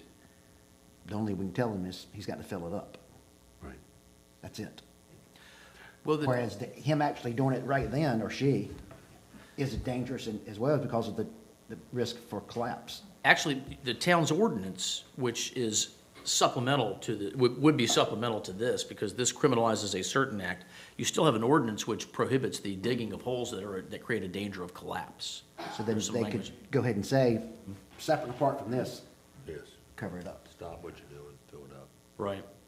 Yeah, and I think with ongoing hazards like that, that's one way. I'm thinking if you're going to be doing this kind of criminal enforcement, I think you're going to have to meet a different standard to show that this is hazardous. And again, that's why I think the lack of attention or attendance at the area is really the key thing, because I don't know that it's quite as dangerous to the general public, although it may be dangerous to the digger, obviously, when they're digging a 6-foot hole, a foxhole on the beach. But I mean, again, this was designed to really protect the overall public safety of those who have nothing to do with the creation of the hazard. Nothing more than the concern over is 18 or 24. If I may make a Understandable. suggestion, because I don't want the board to act as a committee and decide what is or is not safe. So could I ask that we take it back to the same folks who were involved in drafting this, Chad, other folks, express that concern? Because my thought would be, a legislator or an aide or anybody who picks this up is immediately going to have the same question. And it's, I think the cleaner we can make it, they can play with the dimensions if they want to, but. I think that's fine. Okay. All right. Thank you. All right. Andy, vendor regulations. So just real quick, is the idea that we would do that and then bring it back? Yes, please. Okay. At the March meeting. And does that affect our ability to get this to them in time? I think the legislative cutoff is sometime later in March, as I understand it. It's before April. Okay. But I think that should give you enough time. All right. Okay, sounds good. All right, next item, beach concierge services. So this is something that the board recalls from the fall.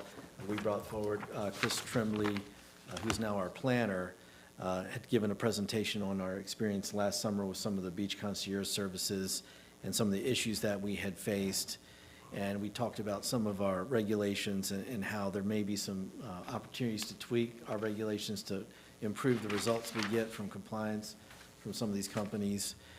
We agreed to meet with the companies, have a discussion, see what was working and what wasn't, and then propose any changes from there. We did meet with several of the companies on December 5th. We invited them all, only a few showed up.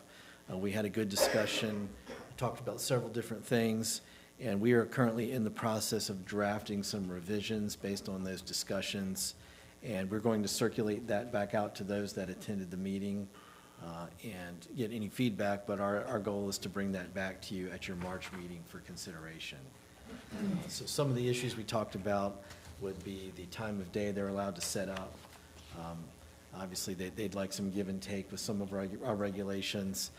One of the first points brought up by our Deputy Police Chief, Chris Montgomery, was that they get into the beach access and they start to clog up the beach access when other people are trying to use that. And they said, well, if we can set up earlier or leave stuff on the beach later on, then that would help with that issue. And so that's something they'd like us to consider. We've also talked about some regulations that would further clarify when their permits can be revoked. That is somewhat subjective at this time, and we think that it needs to be more concrete.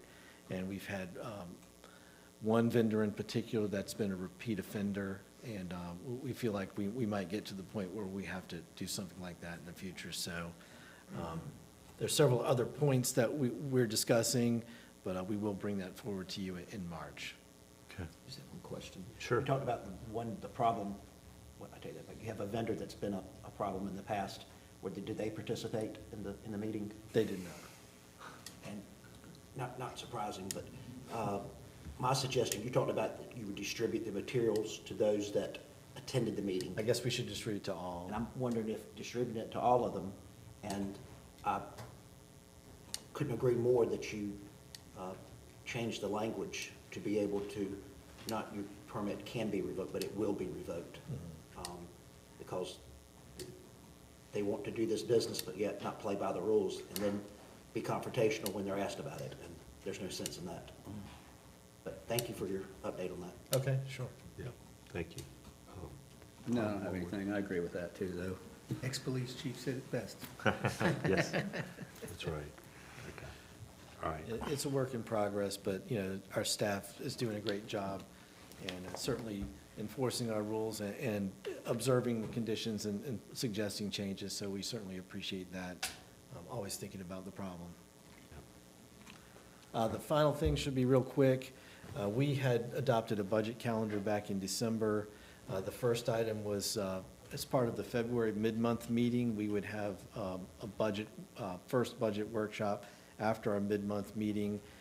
At this time, I don't believe we will have a mid-month meeting. I'm not aware of any business that would require us to have a mid-month meeting. And also, the board's aware that we're currently going through the financing for Public Works, and the date we're scheduled to sell the bonds is actually February 15th. And so at that time, we should know what our rate will be and what the actual cost of the project will be, and we should be able to run the model and tell you exactly what our payments will be. And as Amy works with the Carters to go through our model, our capital investment fund model, that will be important for you to look at as part of that first budget workshop. So we would suggest just deleting that meeting, and you already had scheduled a meeting at your March regular meeting, a budget workshop after the March regular meeting, so just making that the first meeting and deleting the February meeting. And if the board's okay with that, then that's what we would ask. Any objections from the board? Okay, all right, thank you, Andy. That's all I have. Thank you. Sure. That brings us to Board of Commissioners agenda. This is outside of committees. Anything else to bring? Thank I you. don't think so. Commissioner Brinkley? No, sir. Nothing at this time. Thank you. Nor I. So that will bring us to closed sessions, and we have, John, is this second item as it's listed with the general statute, does that address your request? It does. If I could give you the motion, Mr. Mayor? Sure, absolutely. Would be to enter closed session as allowed by General Statute 143-318.11A6 in order to discuss one or more confidential personnel matters, as well as pursuant to General Statute 143-318.11A3 to discuss matters within the attorney-client privilege with the town attorney and to preserve that privilege, including the Town versus Budlong litigation. So moved. Thank you. Second? Second. We have a motion and a second. All those in favor signify by saying aye. Aye. Opposed? All right, thank you. The board will be in closed session.